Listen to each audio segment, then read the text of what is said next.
Hello and welcome back to Alice Talks Football and welcome back to another live Manchester United news and transfer news show. Today is more of a watch along for Manchester United versus Leicester City, but I thought I'd go live half an hour more before the game than normal to discuss all the transfer news. We'll talk about every little bit of news for Manchester United transfer deadline day, and then we'll get into the watch alongs. We're going to do half an hour round of answering questions, deadline day, all the news you need to know, and then we're going to go straight into the Leicester watch along. Hopefully the quality is all right, guys. Do let me know what it's like down below, as we've had some lag issues as well. And obviously, phone is now going bleep, bleep, bleep. But I think you can see on the screen, here is obviously all the deals we've done so far. Will there be any more signings? De Jong to United next summer, or even being linked to De Jong in January. If you have been living under a rock, De Jong is not coming. It's been confirmed that Frenkie de Jong will stay at Barcelona. I am 99% sure nothing is going to happen for Manchester United. However, and there was a little bit of talk about Depay because it would be a free transfer, but I don't think that anything's going to happen. I think Ronaldo's going to stay, and I think Depay is going to stay at Barcelona. But Ronaldo isn't starting again for United, so could there be a last-minute move on that end? Well, we only know when the window's shut, but it does seem unlikely. But as you can see, here are all the deals we've done so far this summer. So Antony was £85 million. Casemiro was £63 million. Lisandro Martinez was £51 million, and Tyrell Malacia was £13 million. If we round up Tyrell Malacia to 14 and you round up Lisandro Martinez to 52, that's about £76 million for those two. Then you add on the £64 million for Casemiro, gets you about £140 million. And then you add on the £80 million for Antony. You're looking at around a £222 million spend on Antony, Casemiro, Martinez, and Tyrell Malacia and Ericsson. We spent about £200 million. We've got Martin Dubravka, who's come in and confirmed by Romano on a free. And then obviously Alvaro Fernandez has gone out on loan to Preston. Hannibal Mejbri has gone out on loan to Birmingham. Dean Henderson has gone out on loan to Nottingham Forest. Martial is back from loan, and I believe Chong is set to leave Manchester United. Chong is set to leave and go to Birmingham, but it's not done yet. James Garner set to leave and go to Birmingham. The current expenditure is £214 million so far this summer. But I do believe it will go down. If you've taken out the Garner sales and the Pereira sales and the Chong sales, it will probably be a net spend of around £190 million, which, look, isn't brilliant. I still think we're missing key profiles, but it is what it is. And actually, there was a report today that one club came out and put in over £100 million bid for Frenkie de Jong, which I think is absolutely insane. But Frenkie de Jong is staying at Barcelona. That is new. Let's hope Depay joins. Very, very unlikely. There was news out this morning and last night of Depay to United. The news about Depay to United really came out last night and this morning. Depay wants to terminate his Barcelona contract so he can join Manchester United. La-di-la-di-la-di-la-di-la. Guys, I'd be absolutely shocked if it happens. I think we're ending the transfer window here with the players that we've got. And look, we've obviously playing the same starting 11 against Leicester that we did versus oh, that's a spider. What the hell? Is it? Ah! Fuck off. It's a fly. It's why the spiders don't fly. Piss off, bitch. But yeah, well, obviously, for me, I still think we needed a right back and a midfielder. Wan-Bissaka wanted to go, and apparently Wan-Bissaka was quite unhappy that Manchester United didn't let him go this summer. I think Wan-Bissaka did want to move. He doesn't want to be back up. He wants to play regularly. And I know Ten Hag apparently wanted to get rid of Wan-Bissaka and get Destin, but Man United basically didn't want to spend the money. And apparently Man United had some issue with Ten Hag getting too many Ajax players in, or former Ajax players in desk, or players he worked with, which I think it's a bit of a weird story. But reportedly Wan-Bissaka will stay, Ronaldo will stay. Are they a big fan of staying? Well, they've got to get on with it now. There's a chance for something to happen with Depay and Ronaldo in the next few hours, but I would be very shocked. But if something does happen, of course, I will update you guys. But yeah, it's a weird situation right now. I do think Ten Hag would have liked a right back instead of Wan-Bissaka, and I know Ten Hag wanted another midfielder. You know, the Casemiro and the Antony signing has, you know, taken a lot of people's attention off Frenkie de Jong. But the real question is, what went wrong with Frenkie de Jong? Because Arnold and Murta were spotted in Barcelona negotiating for Frenkie de Jong. What went wrong? because there was reports that Frenkie de Jong had communicated to Ten Hag that he wanted to join. And I will say this now about Frenkie de Jong, and people will come to this conclusion on Frenkie de Jong that he never wanted to join United. A lot of people are going to come to the conclusion of, well, obviously Frenkie de Jong never wanted to join United. But remember that Frenkie de Jong and Ten Hag had been communicating all window, and Frenkie de Jong had given Ten Hag several hints that he'd be willing to join Man United all window. And the minute Ten Hag realised that Frenkie de Jong was having second thoughts after we got battered 4-0 to Brentford, we went and got Casemiro done like that. We went and got someone else done like that. So, I think there was definitely something that went on dodgy behind the scenes with Frenkie de Jong, and I think something definitely went wrong somewhere as well. No Casemiro, Ronaldo, I trust Ten Hag, but starting at Tomine, Rashford and Elanga is frustrating, but maybe he's saving them for the Arsenal game. I'm not going to overreact about the starting 11. I think potentially Ten Hag could just be saving players for the Arsenal game, trying to keep players fit. I think, we've got a big game versus Arsenal, and I think, that's when you want to see the likes of Casemiro and all of that. Would you guys take Depay back at Man United? If anything's going to happen, it is going to be with Memphis Depay, but it's very, very quiet for now. Would you take Depay back as well? Romano's thing at Barcelona is not new. Romano's been saying it all summer. De Jong, yeah, look. But the thing is, the Barcelona don't want De Jong. Barcelona literally told De Jong and Depay to fuck off on holiday, but didn't give anyone else holiday. They wanted them gone, but, they couldn't get it done as well. Where did Barca get the money to biff up Bernardo Silva? Could it be too late? The thing is with Barcelona is Barcelona wants to get rid of De Jong and sign Bernardo Silva. Barcelona want De Jong out and Silva in. So the funny thing is, you just never know. You never know if something would happen. But look, De Jong is staying at Barcelona now, and that's the case. Sakaria has gone to Chelsea. That is news coming in as well. But we've got Usman who's about to come, and we'll talk a bit about the news and the Manchester United lineup. So I'm going to bring Usman in the stream in just a second. But Depay is now a free agent and his contract is terminated. So if anything's going to happen, it's going to be with Depay. But I don't think the transfer window is going to be very changed. But big up, Usman. How are you doing? Yes, I'm well, Alice. I've just seen the team lineup, so just a bit 50-50 regarding that, but I'm sure we'll discuss that shortly. It's an interesting lineup, isn't it? Yeah, I mean, I'm a bit disappointed. I'm not going to lie. Obviously, don't want to criticise Ten Hag too much, but the fact that Casemiro's not starting, I want to see him start because obviously he's not going to throw. Surely he's not going to throw him against Arsenal for his debut. I'd be extremely surprised. He's gone for an unchanged team again, a winning team. We saw with reports before his comments basically alluding to the fact that obviously if a team has won, they deserve to play on merit, and I respect that. But for me personally, I'm a bit perplexed that Casemiro and Fred both haven't come into the team, tired legs as well. I don't know if Eriksen can do it that many games in a week. Yeah, this is the thing that it's like I get with the winning team and rewarding people on form, but the thing that annoys me is I'm thinking, were we that great versus Southampton? I know we won, but were we convincing? I think if you win and it's a brilliant performance, don't change the team. But if you win and it's actually, we could have drew that game, it's Southampton, for me, would have made some changes, especially I just don't know how Elanga is playing when you have Ronaldo on the bench. I know he works hard, but for me, maybe saving Ronaldo for Arsenal because Ronaldo always gets goals versus Arsenal, which is what you want to see as well.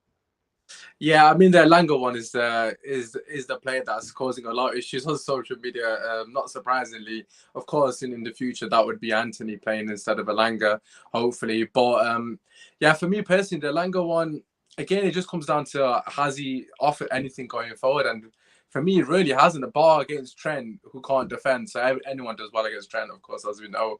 But yeah, for me, that Elanga one doesn't offer enough creativity. But the main one for me, I'm not gonna lie, is Bruno Fernandes. I know he scored the winner last game, but again, coming back to what you said regarding the performance, not just him, but him as an individual in terms of what he should bring to the team. I want to see him more composed on the ball. Basically, he's very sloppy on the ball, and in general, every time I've gone to the game, just pass completions at 50% is not acceptable. So him alongside other players, they need to improve regardless who's on the pitch. Oh, 100%. I think Bruno is a player that I know is a top player, but it's his play style that's really frustrating. And for me, is Bruno going to be able to adapt his play style to a new manager, or is he not going to be able to figure it out? And for me, we know what Bruno can do, but it's like Ten Hag wants you to keep possession and be good on the ball. And I think right now I would have liked to see Eriksen more advanced with maybe Donny or Casemiro in a midfield three and Casemiro or Fred or someone. I I don't think this midfield has much balance. They did good versus Liverpool. They did all right versus Southampton. But I'm most worried about the midfield as well because I don't think there's that much balance in it. Scott isn't a holding midfielder. And if they, the midfield for Leicester, Ndidi is a good player. Tielemans is a good player. They've got a lot of good players, Leicester. Even Drewsbury Hall's a good player. I think Leicester have got a very good midfield. And I do think that their midfield could cause us problems and sort of do us. Yeah, I mean, from the game that we just played against Southampton, our midfield was absolutely shocking. I've got to be honest. I thought Eriksen was the only one that did anything. Yeah. You could argue Sancho had moments, but bar them two in very small, minute minutes, nobody offered anything in terms of control, in terms of screening the back line. It was just a matter of us being resilient and digging in deep. So for me personally, it's a massive concern. And I think he had a great opportunity to put Casemiro and Fred in there. Honestly, I really do. I know Eriksen probably warrants to start, given, as I just mentioned, he's the only one that's actually performing to somewhat of a standard. Bruno scored, of course. But I just think Fred and Casemiro freshen the legs up a bit. As you said, they have got a very good team as well on paper. Tielemans, I haven't seen their lineup. Is it Ndidi, Tielemans, Maddison? It's Ndidi, Tielemans, Maddison, and then Drewsbury Hall and Harvey Barnes. That's all in the kind of midfield but there. They've got a lot of energy in the middle of the park, obviously, a lot of legs as well there as well. So it'll be an interesting battle. I'm not really sure what Scott's done to maintain his position, to be honest. I'm not just picking on him, but he doesn't offer anything. He doesn't off the ball, he puts in the shift, but on the ball against a team like Leicester, that's probably going to counter-attack us. We need quality on the ball, and I just don't see where it's going to happen. The thing with Scott McTominay is, he off the ball, he was decent versus Southampton, but on the ball, he was atrocious. We defended so well as a unit versus Southampton, but you've got Casemiro, and the best defensive midfielder. Like, in terms of the defensive side of DM, Casemiro is probably the best up there. And he's still better than McTominay on the ball. And if you're looking at a DM to play next to Eriksen, I'm thinking, this is what Casemiro do. He'll unlock Eriksen more.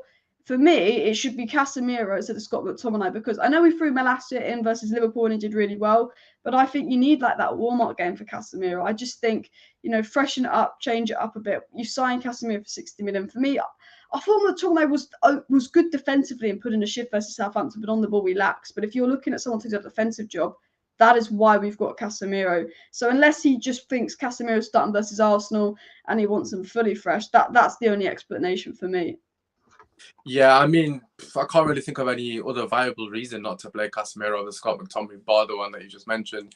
It'll be interesting to see if he does throw him in against Arsenal. Of course, we're not talking about a young kid like Malacia. Obviously, he got thrown against Liverpool. We're talking about 5 times Champions League winner. I mean, if there's anyone you can't throw into a game like this, then it is him. I suppose we are playing at home as well, so that might favour him in that sense. But yeah, for me personally, I'm just a bit sceptical of the creativity, the lack of control as well. Obviously, McTominay's picked on his height. I mean, Casemiro's basically the same height, so I don't even think that's the reason. Yeah, that's what I was thinking. I was just Googling it. I was like, I'm pretty sure Casemiro's tall. I think he's 6'4" or 6'1", if I'm not mistaken. Yeah, I think maybe a little bit smaller, but bit taller. But I mean, that's not a reason to be playing for Manchester United based on height. I mean, I'm 6'4". That doesn't mean I get the team. So you know what I mean? Like, at the end of the day, midfield's been an issue for us. I'm surprised he's not played Fred at all. I must say, I thought it was fresh legs. I thought Fred would probably get an opportunity at least. Because I think where we might lack today is almost the energy in midfield, just moving the ball around quickly on the ball. And I just think, Leicester's midfield is good. We can really get at Leicester. They're playing one of their midfielders in defence because of Fofana's gone. Leicester are very thin in defence. Yeah. Vardy hasn't quite been on it. So I said, if we have a good midfield and dominate the midfield, I think we'll win today. And this midfield has won the last 2 games, so you can't be too annoyed. But I just think, I really think that Fred and Casemiro could have really got at Leicester today. But we'll have to wait and see what happens in this. I want your quick thoughts on the transfers. I don't expect anything to happen, but Depay is now a free agent apparently, and some teams are putting in last-minute bids for Ronaldo. Do you expect anything to happen? And what would you have done this summer? Are you happy with what we've done so far, or? Yeah, in terms of today, firstly, I think Depay is going to go Chelsea, to be honest. I'm a bit disappointed. I know it's probably not the most popular opinion to bring someone like Depay back. Obviously, he's got his issues off the field, as some would say. But yeah, for me personally, on the free, I think Depay was a no-brainer. I mean, we've seen with Martial, he's injured. I love Martial to bits, but he can't stay fit. Ronaldo's 37, 38. If I'm not mistaken, from now up until the World Cup, we've got a game every 3 days. And if Martial doesn't find his fitness, that means basically we can have Rashford up front or Ronaldo for the foreseeable future, which is a major concern. So from that perspective, it would have been nice to get another attack in Depay. I don't think Ronaldo's going to leave. I've seen someone put something about him going to Fenerbahce. I would be extremely surprised if he ends up in the Turkish league. No disrespect to Turkish league, but I just can't see it there. I just think he's, in his head anyways, he's still got at least another season at top level, i.e. one of the bigger leagues, so to speak.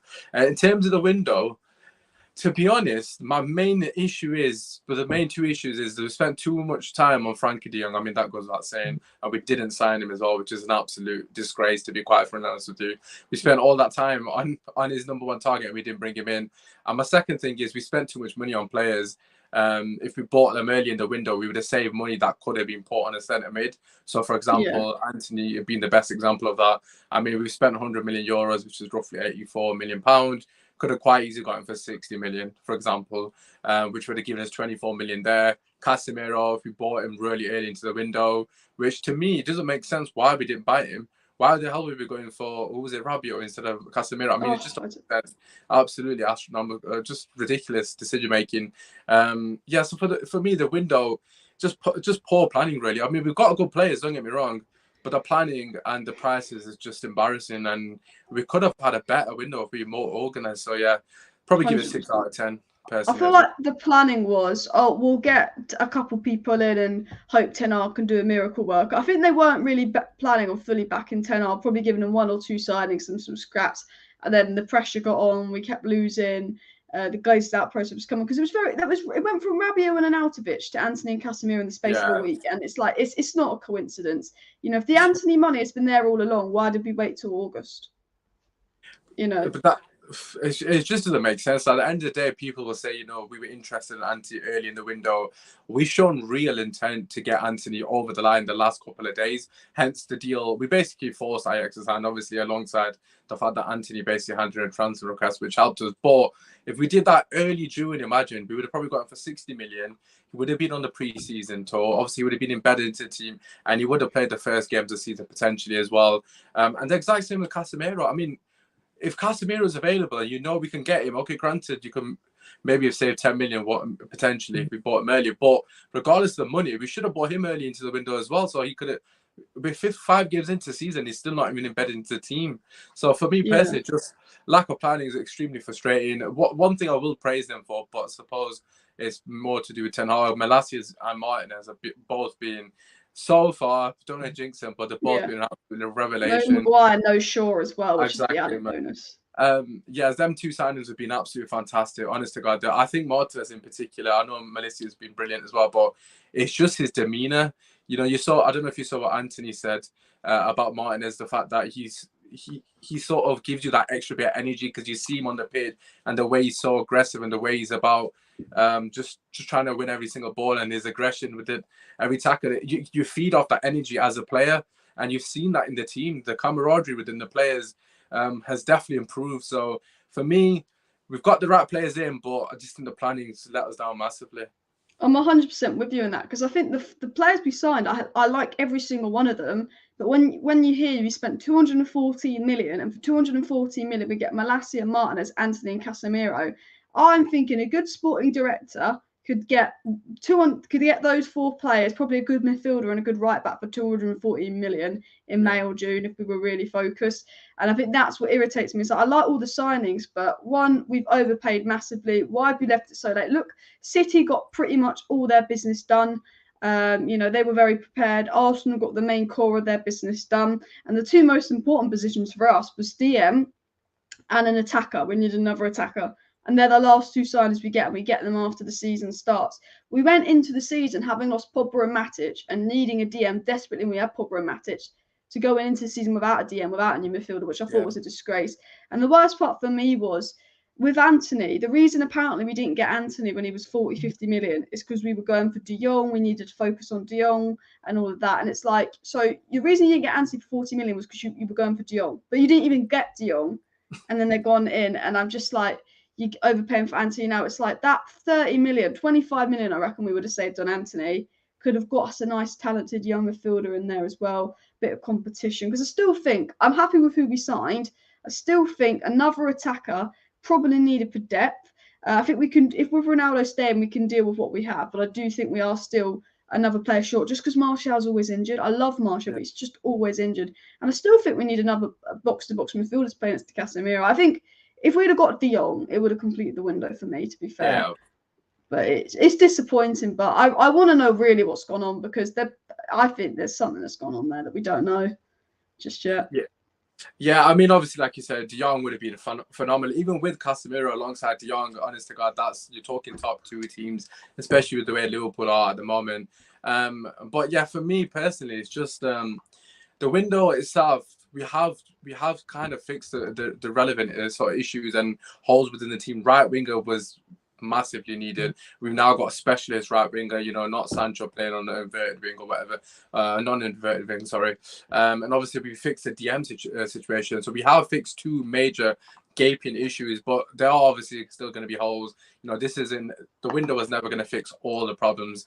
So we got to remember that as Manchester United fans. I think a lot of fans, including myself, are still like, well, we still need a striker, we still need a right back, centre mid, and a goalkeeper. So we still need another 4 players. But in saying that, that would have meant we would have had to buy 10 first-team players. Obviously, that was never going to happen realistically. So I think all in all, it's been a good window. I'm fairly confident.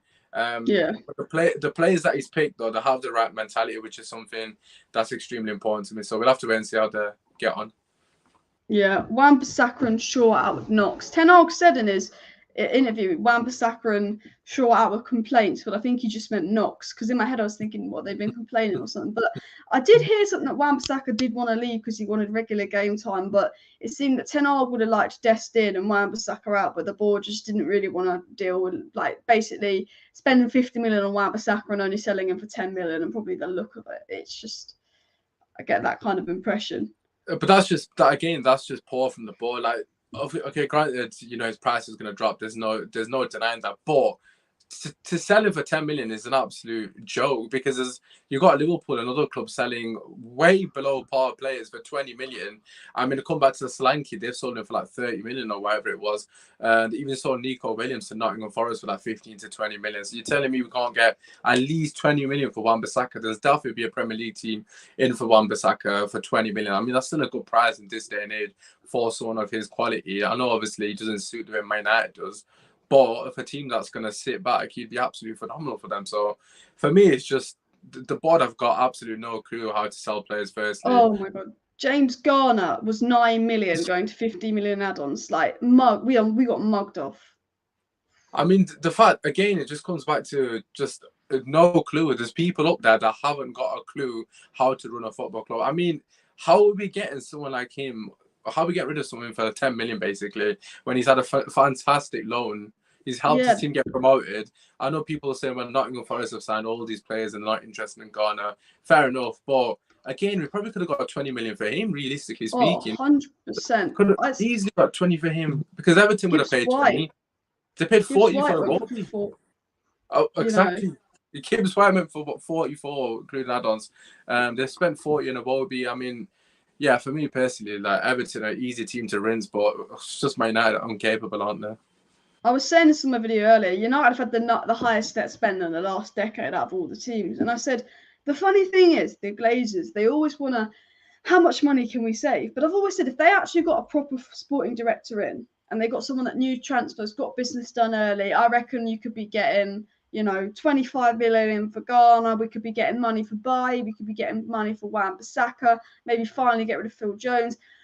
I reckon we would have brought all the players we'd have brought for a lot less money, got them earlier. I just think, we spent 1.1 billion in the last 10 years. And in terms of a pure net spend, it's the highest, because, City can get 30 million for their backup left back, Zinchenko, 45 million for Jesus. And you're saying we can't get money for any of our players. And Jesus had 1 year left on his contract. So, even though Jesus is a brilliant player, they got nearly 50 million for a player with 1 year left on his contract. And I just said, if the Glazers actually used their brain, and they wanted to run this club like a business, and they wanted to make more money, they should get proper transfer specialists in that know football. Look at Brighton.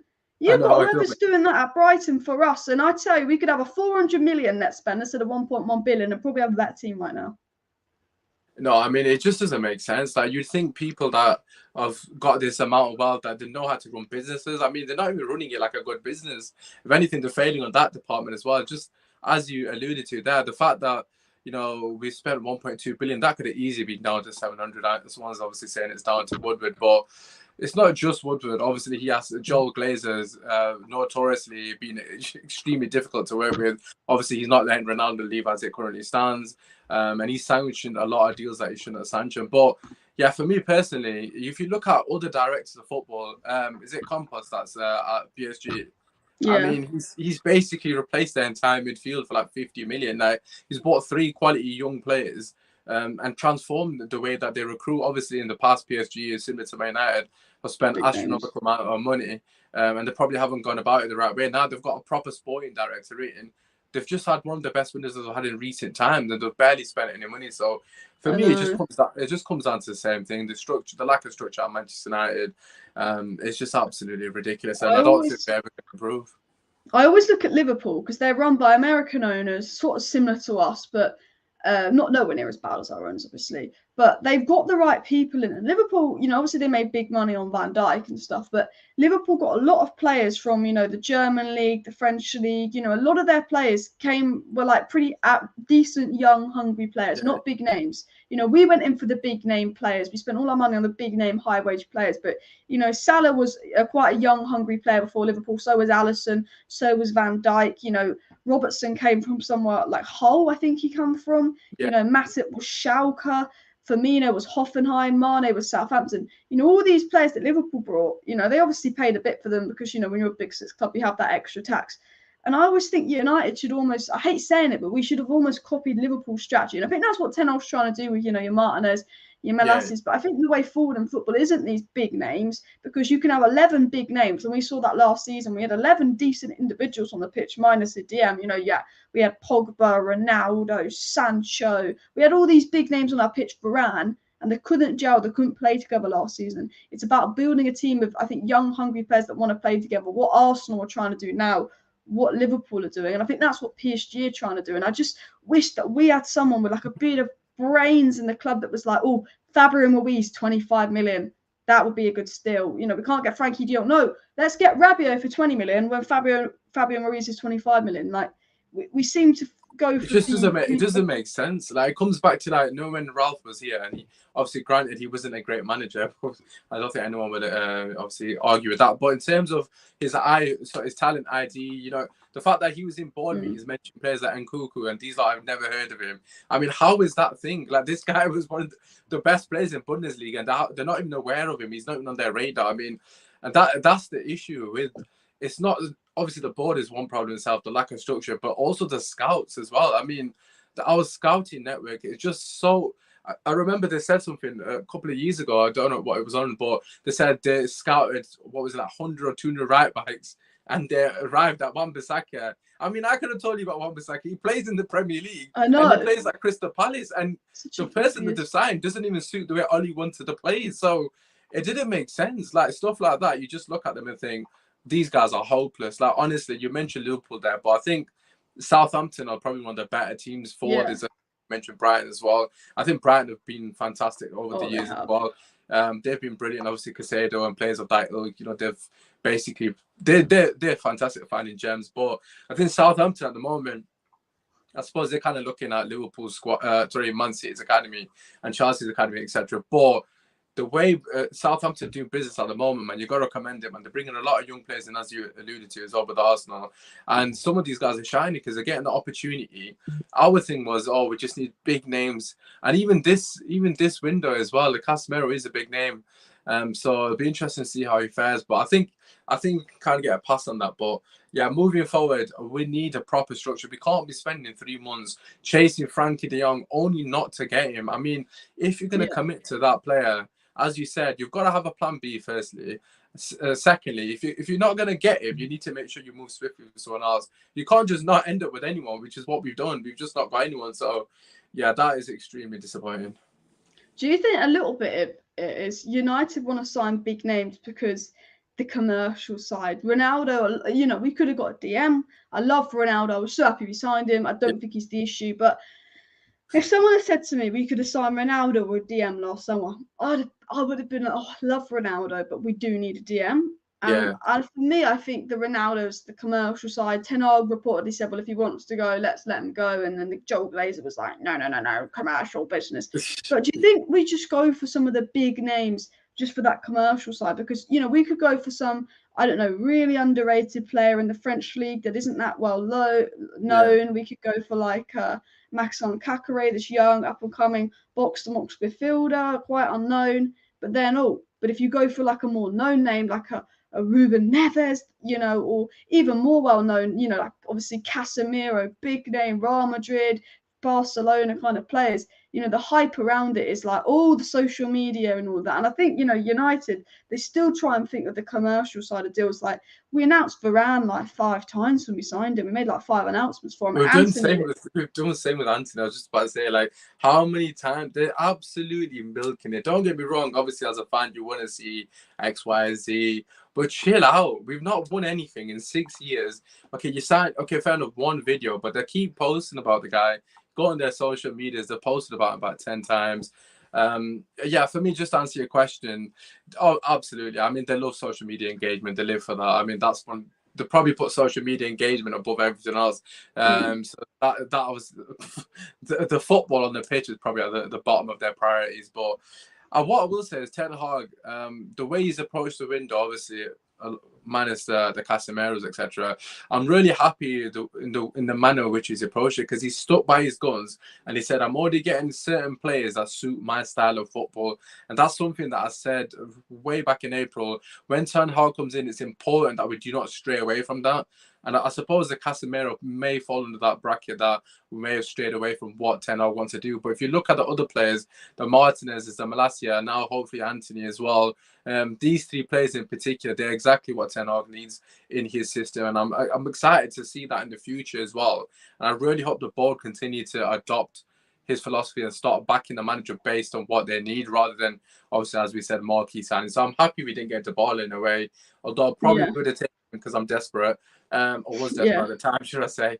I'm happy we didn't get the ball, because that would have been a signing Man United would have made last season under Oli, for example. Not to discredit Oli, but just in general. Yeah, 100%. He didn't have that clear identity. Ten Hag has a clear identity. He said, look, Dybala, top quality player, doesn't suit what I'm trying to do, so we're not going to go for him. So I commend it. Obviously, we got to be patient in that sense and stick by that and not stray away from it too much. What Ten Hag has said multiple times is we've got to make sure we sign the right player. And I think in the past, Ollie would be like, all right, I want Grealish, Bellingham, Sancho, and they go have Donny van der Beek. And Ollie probably went, well, what's a player? I'll take it. Whereas Ten Hag is like, no, I'm only wanting this player or this player in. He was very adamant it was Anthony. And if he couldn't get Anthony, it was Gakpo. He was very adamant from May. Yeah. It was Anthony. He said, no Dybala, no this player. I think we went in for lots of other players. He was very certain on Anthony. And I like that. And he had a clear vision. And another thing I like about the Ten Hag signings is they're displacing certain players that I feel like were the Ollie untouchables. You know, I actually do think there's a player in Luke Shaw, but he needs to go at the moment because he's had 2 good seasons. If Luke Shaw can find his form, I don't mind him playing, but he needs competition. And Malacia comes in and he displaces Luke Shaw. And I think that's brilliant. You know, a player that was untouchable under Ollie and Tellez was crap. Martinez comes in, all of a sudden it's Maguire versus Varane. Well, you know that's going to be Varane. You know, Anthony coming in, if Rashford's poor, he can get dropped. And it also gives competition for Sancho and Rashford to fight out for the left wing spot. And potentially Eriksen could even maybe go into Bruno's role. And what I like about Ten Hag signing is the so-called Ollie untouchables. They're now, kind of being pushed out the squad and got to fight their way back in. They've got to find that form from 2020 to 2021 if they want to get back in. Yeah, I mean, that's extremely integral in any football team to have that healthy competition for places. As you kind of mentioned with Ollie, the major issue with Ollie was, regardless of the level of performances that a person put in, whoever it may be, if you were part of his favourites, you wouldn't lose your position. Like, I mean, so I suppose that whole back line really has changed from Ollie if you look at it. Delow's coming, obviously Ollie didn't have Delow. Obviously we've got 2 new centre backs and now we've got a left back. So that entire back line has changed under Ten Hag, which is a positive sign for those who have swapped out. I suppose Lindelof is injured at the moment.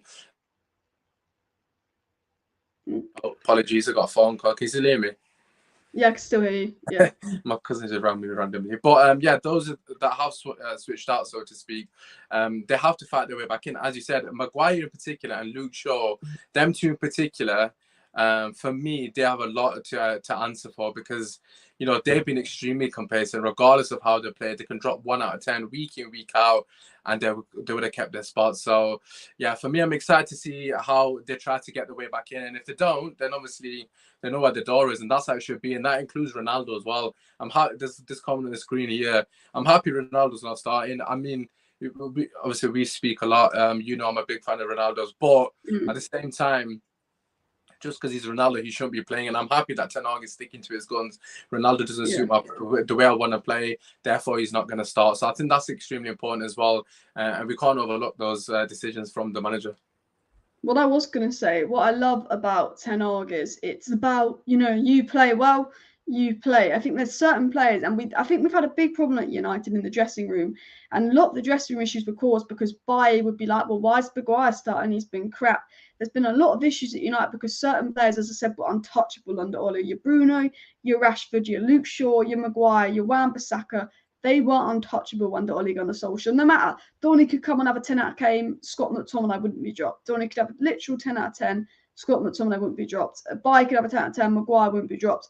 You know, under Ole, players were untouchable. And Ronaldo, you know, you almost think he's untouchable because he's a big name. Maguire, you think he's untouchable because he's captain. And like with Ten Hag, he goes, it doesn't matter if you're captain of United. It doesn't matter if who you are, you play on merit. You play on if you suit me.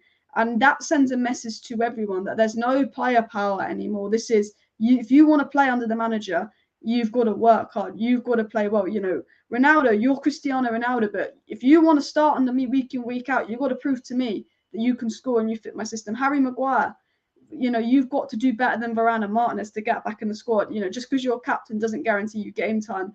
And Luke Shaw, Maguire, all these players, all of a sudden, they're not starting week in, week out because of their position at the club of power. It's the healthy way. It's you should be battling it out. Yeah, no, I think, as you said, it sends the right message to the team. At the end of the day, you know, all the other players, you know, Baye in particular, someone that a couple of times under Ali where he put in outstanding performances. I remember in particular in January when we went top of the table and Baye he was so pivotal to that block against Wolves in the last kick of the game. All the players ran onto the pitch, celebrated with Baye and that kind of thing. And we didn't see him again. Like, he just got dropped instantly. And I mean, that for me psychologically is a negative to players. Regardless of how well you play, you're not going to get a game. And I think the message that Ten Hag is basically saying, if you put in the hard work and you're willing to do what I ask you, then you've got an opportunity. As you said, Ronaldo, biggest name in the world, arguably in terms of football, definitely in the top 2 alongside Messi. But if he's getting dropped for the likes of Elanga or Rashford, who's not really a striker, just so Ten Hag can stick to his system and stick to his principles, then that is definitely a good sign to come. Obviously, hopefully in the future we get more quality in there, obviously. But, you know, time will tell. We'll see if Ten Hag sticks with that as well. The results go south. But at the moment, hopefully another win tonight, and then we'll see how we get on the weekend. 100%. Now, Usman, I'm pretty sure you're doing a fundraiser towards the floods in Pakistan or something at the moment. Yes, did you want to explain that? Yeah, that is correct. Thank you, Alice. Obviously, firstly, yeah. So basically, at the moment, I'm doing a charity stream every single day this week and probably next week as well. Pretty much, the purpose of the stream is to raise as much money for Pakistan as we possibly can. For those of you that aren't aware, sadly, Pakistan is suffering from a major flood. Currently, one of the biggest in history. Over 1,200 people have died. 33 million people have been affected inadvertently or advertently, i.e. they've lost their houses or lost family members, etc., etc. And obviously, I've got a small platform just trying to do my bit and raise money. We're currently on 650 quid. We're close to 1K, so anything would be absolutely appreciative, even if it's £1, £2, whatever it may be. All the money goes directly there. My brother-in-law's charity is currently on the ground in Pakistan, providing food, aid, tents. Obviously, like I said, a lot of people lost their houses. So literally anything that you can give would be absolutely appreciative. So yeah, thank you, Alice, as well. I appreciate you mentioning that. Yeah, there's a link pinned in the chat. So if you do want to donate, go do that. It's a link in the chat. And as Usman said, it's really appreciated. And I know you've got to go and I think do a stream for that now. And you know, I was just going to say thank you so much for coming on. Keep up all the good work. And is there anything you want to add quickly? Yeah, just make sure you slap a like on the video. Thank you, Alice. Obviously, I'll make sure I'll drop you a message in the DMs and we'll chat again. But thank you for having me on. An absolute pleasure, as always. But listen, slap a like on the video. Alice is a real one. She's genuine. She deserves that 50K. I swear you're close to 50K. I'm not so I think we're like 480 away or something. Okay, so listen, if I tell you one thing that you need to know, Alice deserves that 50K. So make sure if you're in here and you haven't subscribed, you're ability to subscribe. It's free. Support her. She's unreal. She's doing sick everywhere. So yeah, make sure you support her. And thank you again for having me on. I appreciate you. Thank you so much. Cheers, Usman. Thanks so much. And hopefully a win. Yes, hopefully 3 points. 3-0 Man United. Remember I said it. I'll speak to you soon after the game and we've collected 3 points. Fingers crossed. Thank you. I'll catch you in a bit. Sachi. So that was Usman, guys. Make sure to go check out his fundraiser towards the floods in Pakistan. There is a link pinned in the chat. And as he said, every donation helps. But just under 10 minutes till kickoff. Let's get on with the watch along. Let's get on into the live chat and all of that as well. Hard work is what must if players want to play for United. So Maguire has a lot of catching up to do. Back on to the topic of United and everything. So Ten Hag is continuing for the third game in a row with the winning lineup. He doesn't want to change the winning lineup. I understand the frustration. Where is Donny van de Beek? Where is Casemiro? I want to see Donny van de Beek. I want to see Casemiro play. You know, I'm thinking Donny's barely playing. This is Ten Hag. Casemiro, you know, he should be playing over Scott McTominay. You know what? We've got an Arsenal game in 2.5 days, 3 days, 2.5 really, because it's late Thursday. You know, there's not a long rest period, and I think this team isn't going to play versus Arsenal. Even if it wins 5-0, it won't be this exact starting 11. I think Ten Hag is resting certain players for Arsenal. Ten Hag doesn't want to change a winning lineup, and I think Ten Hag's message is: if you win, you play, you start, and you know, United. And the one thing I'll get, look, I want Casemiro, I want to see Donny, I'd like to see Ronaldo over Langer. We all want to see that. And if it gets shit at halftime, I want to see subs at halftime. Because I don't think this team, I know this team beat Southampton, but I didn't think they were good. I think Leicester have got a better midfield than us, and I think this midfield might struggle today. But what I will say is, you know, I just think this is the team that won the last 2 games.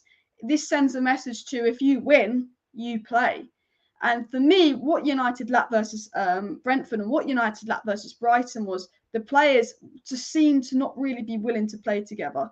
They aren't playing for each other. They weren't giving it their all. And Ten Hag's gone, no favouritism. Maguire's captain. He was shit. He's not playing. Ronaldo's the best player and the biggest player in the world. He's not playing. You play. If you get on the pitch, you put in a fucking shift and you perform. That's when you play. And that will send a message to every single player on the pitch to Manchester United. This sends a big message to every single player on the pitch to Man United going, all right, well, I've got to perform today. I've got to work hard. I've got to try hard today, you know. And I think because they're playing, because they've won, you know, that's going to give a more, I think, determination for the players to win. And you're thinking, Man United, the players shouldn't have determination to win. But where was the determination to win versus Brentford? It was gone. And maybe a lot of this is a mentality thing. Maybe keeping the same lineup is a mentality thing. Because we know the issue at Man United isn't really ability. A lot of it has been mentality. There has been a weak mentality. We don't have what I would call a winning mentality in the squad. We don't have players running and fighting for each other. We didn't have that under Oli. We didn't have that under Ragnick. And this is what Ten Hag's trying to build. Lisandro Martinez is very much a warrior. He's a mentality-minded player. Lisandro Martinez is strong mentality. He gives it his all. He runs on the pitch. He fights for Ten Hag. We've seen that. Malacia is a hard-working player that has got his dream move to Manchester United and cannot believe he's started and is going to work his fucking arse off to play. Anthony is begging for this Manchester United move. When Anthony's interview today was incredible. He was talking about how much of a dream it was to be at United, how much he loved United, and he said he's so grateful to be here. He's going to give 100%. He's going to give everything he can to play for Manchester United. You know, that's what Anthony was saying. Ten Hag's building this new squad of mentality because we have the players. We had good players. We should have finished in the top 4 last season. We had the players to finish in the top 4 last season. You're thinking Pogba's, Bruno's, Sancho, Rashford, Ronaldo, Cavani, Varane. Where did we finish? 6th, just because fucking Brighton did us a favour beating West Ham. We wouldn't have even been in Europa, which would have been embarrassing. Embarrassing. Ronaldo would be playing the Conference League. He could deal with Europa, but not the Conference League. But, you know, Ten Hag wanted to build this whole new squad mentality of fighting for each other, fighting spirit. What do you get with Lisandro Martinez? A fighter. What do you get with Malacia? A fighter. What do you get with Anthony? A fighter. Ten Hag brought them in because they're fighters. Casemiro's the biggest warrior of them all. Casemiro's a fighter. You know, and Ten Hag has got all these players in on mentality, and he's playing players because they're playing well and they deserve to play. And there's a big mentality thing coming out. But look, guys, let's get into the predicted lineup. Let's get into the lineup. Let me know your score lines down below. We've got the game kicking off in 3 minutes. Big up everybody in the chat. Someone said 3-0 United. I'm going 2-1. Look, Leicester have been crap. Let's be honest. I don't rate Leicester. But I think Leicester have a better midfield than us today. I think Leicester could cause us problems in midfield. Leicester's defence is weak. Jamie Vardy's out of form. But I think Leicester's midfield is considerably stronger than ours. And I think Leicester could potentially get to us in midfield. So for me, I'm not confident. I know we've won the last 2 games. My heart says to me, this is probably going to be a 1-1 draw. My head says to me this is probably going to be a 1-1 draw, but my heart will back United to win because Leicester are bottom of the league. It's a very interesting one. Like, part of me backs United to win, and the other part of me goes, we ain't got. Part of me goes, well, Leicester will do something, because unfortunately these are the type of games where I think United have struggled. These type of games is where United have struggled massively in the past. Why is my thumbnail not updated, guys? What is my thumbnail? Is my thumbnail a deadline day stream, or is my thumbnail the watch along? Because for some reason I changed the thumbnail in my video and it's still saying it. What the fuck, man? Oh my, come on. So just let me know what the thumbnail is quickly if you watch the video. But let me know your prediction. A lot of people saying 1-0 Manchester United. I think Manchester United are going to win. I don't know. Look, I'll be honest. Part of me thinks, as I said, my head says 1-1. These are the type of games that United lose. These are the type of games that United drop points on. These are the type of games that worry me. My head says 1-1. But my heart says, you know what? United are going to win this 2-1. I can't bet on United not winning a game. You know, Leicester are bottom of the league.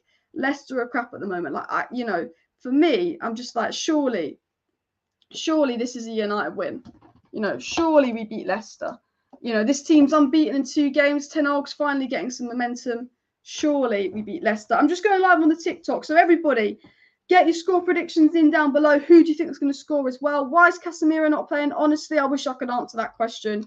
I'd have liked to see Casemiro playing. Steve says 1-0 United, 2-1 United, 1-1 draw, 0-2 as well.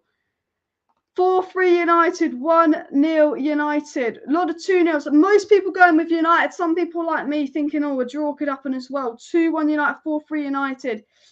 Daniel says he thinks Sancho and Eriksen will score goals today. 2-1, 3-1. Yeah, do let me know down below. Who do you see scoring the goals today as well? Leicester versus Manchester United. Watch along, guys. And the game is about to kick off. I'm actually excited for this game, though. Really excited for this game and to see what happens as well. 2-1 United. People are getting in the TikTok chat. Casemiro and Ronaldo on the bench, though. I do look at our bench, and I do think our bench is stronger than our starting 11 when I look at the bench. I really do look at the bench and go, you know what? I think our bench is stronger than our starting 11. But I am going to say, everybody watching, make sure you put your score predictions in the chat. I'm going to go and get the lineup and the timer up on the screen for the watch along as well. But Manchester United are on the ball already here. Man United. Glory, glory, Man United. Come on, please, don't lose. We always drop points to Leicester, but I want to win. But beating Arsenal would feel better too. I've just made that up in my head. Please, let's not make that a chant. That was horrific. But I'd love to beat Leicester. But for me, I will feel on top of the world if we beat Arsenal. I would fucking love it if we beat Arsenal. Guys, if you do want to be entered into a giveaway with a chance to win money, make sure you go get your score prediction and goal scorers. And if you get both the score prediction and the goal scorers correct for the game, you will be entered into my PayPal giveaway. You have to do it over on the YouTube. So if you are on TikTok, you're going to have to go and do it over on the YouTube because the YouTube live chat saves and I can go back to it to see if someone got it correct. But if you do want to be entered into the giveaway, you just got to go on the YouTube live chat, say what you think the score will be and who you think will score for a chance to win something in my giveaway. So do get involved. A lot of 1-1s, a lot of 2-0 Uniteds. And also we are on the road to 50,000 subscribers, by the way, guys. We won't hit it today, but hopefully we can hit it in the next week.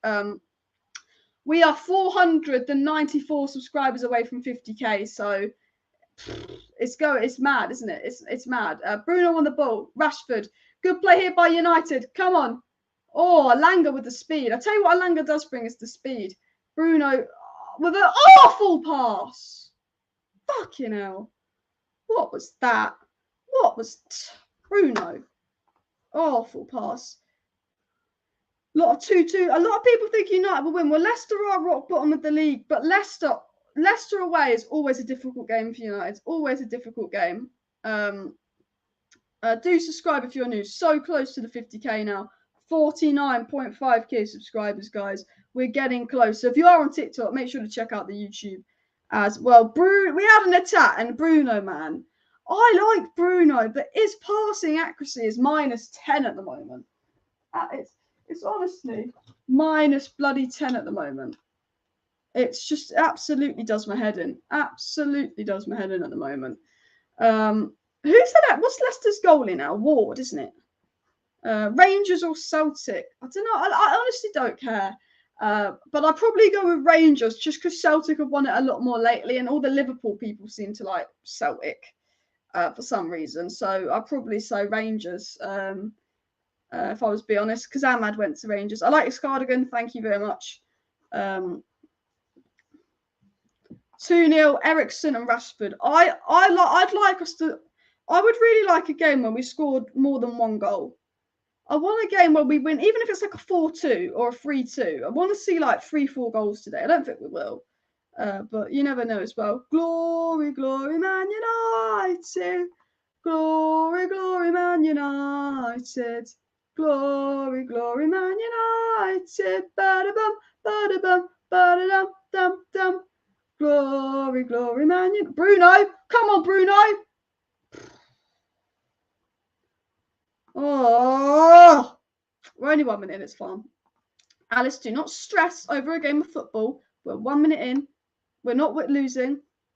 3-0 says Nick, Sancho, Rashford, Ronaldo.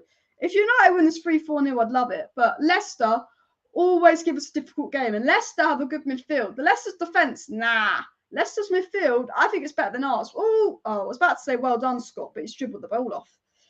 Do you think we'll win the UEL? I think maybe. I think there's a chance that Arsenal might focus on the league and that gives us an opportunity for the UEL. Because right now, Arsenal are better than us.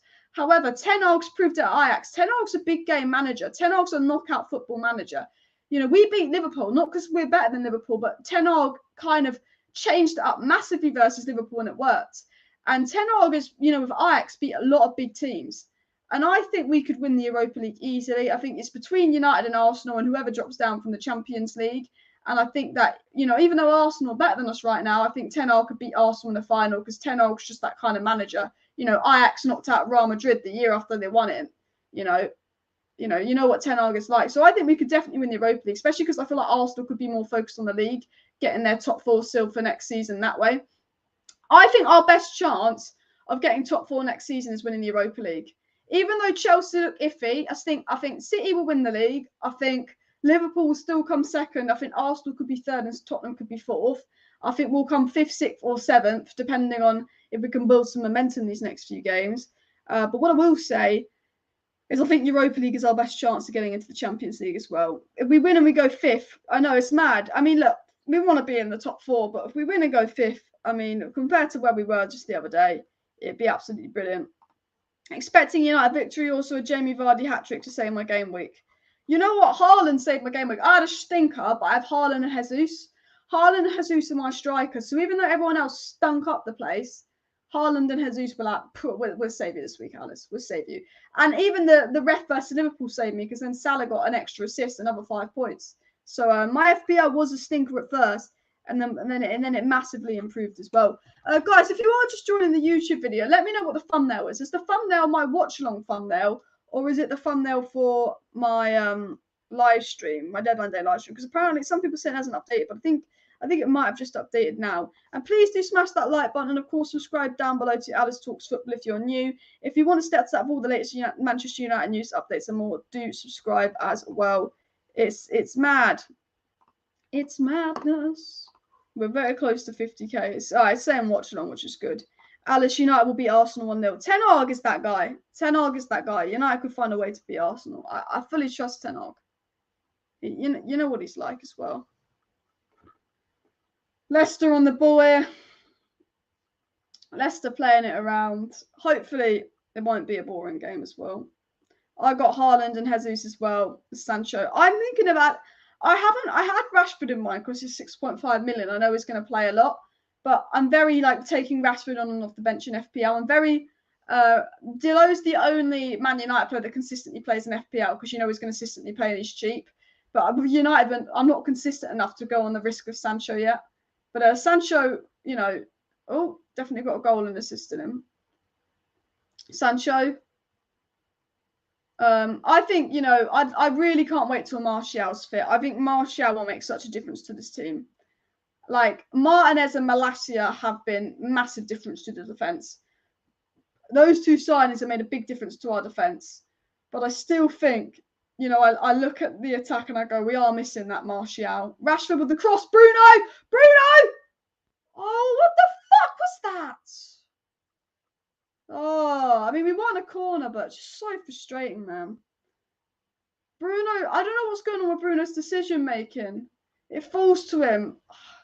It took his time, but he just hits it into the player. You take your time and you get a shot off that's at the goalie or not. But United have a corner here. Can we make it 1-0? Corner to Manchester United. Anthony, Martial, and Sancho, pure fire. And imagine Anthony, Martial, and Sancho. Yeah, that front three. Eriksen with the corner here. Eriksen swoops it in. Glory, glory, Man United. Glory, glory, Man United. Glory, glory, Man United. It's another corner for United. Come on. Eriksen with the corner. Oh, nothing. A lot of people forgetting it's the United game today for some reason. I feel like because it's been all the games midweek, everyone seems to forget that it's United Leicester today. A lot of people aren't watching the Thursday night football anymore. It's the this is good practice for the Europa League playing on a Thursday night, eh? Man, people will say, "Oh, you're in the Europa League." People don't laugh. I would generally rather be in the Europa League than Champions League this season. Purely because I don't believe we'll get top four. And I think if we want to be in the Champions League next season, we have more chance of winning the Europa League than we do getting top four.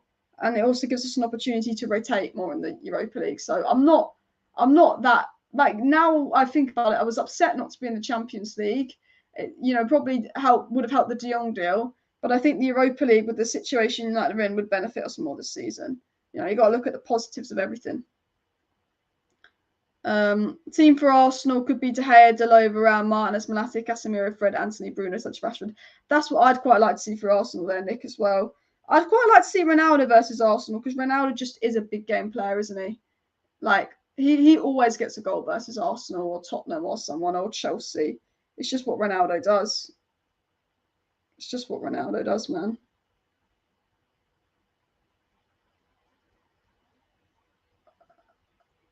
Malacia. I thought they were chanting Chelsea, but they're chanting Leicester. Similar chant. Bruno, come on. Eriksen. Oh, it's just wide. Eriksen's so close to making it 1-0, but it was just wide. So frustrating. This is lovely. And Malacia. Sancho just offside, maybe. If Eriksen had scored, it could have been ruled out for offside, which would be annoying. But Eriksen's so close to making it 1-0 there. Just wide, man. So annoying. I'd have loved Eriksen to make it 1-0. Would have absolutely loved it. Glory, glory, Man United. Glory, glory, Man United. Glory, glory, Man United. Oh, well done. Rashford lost the ball, but he won it back. Well, McTominay's fouled. McTominay wins a foul here. One sec. I'm going to restart the TikTok stream. It's lagging.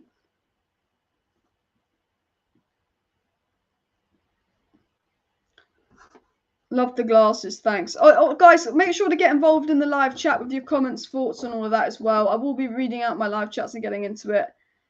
Paul says you're not happy that Casemiro isn't starting. I'm the same with you, Paul. I'd have liked to see Casemiro start, to be honest. I'm 100% with you on that.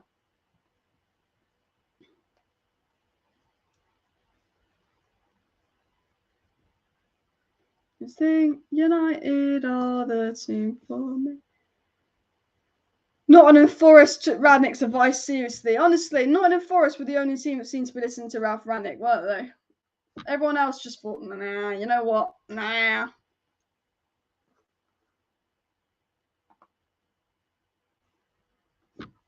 Anthony will be involved for Arsenal. He won't be, as they're saying on the thing, Anthony isn't here right now. Anthony isn't here at the stadium tonight. Anthony's done all the thing, but Anthony will be here versus Arsenal. I hope Anthony starts versus Arsenal. A lovely Anthony debut versus Arsenal is what we would love to see. I mean, come on, Anthony debut, goal versus Arsenal. Wouldn't complain in the slightest. Vardy to score a hat-trick. God, I'd cry. Vardy better not score a hat-trick, mate. Varane.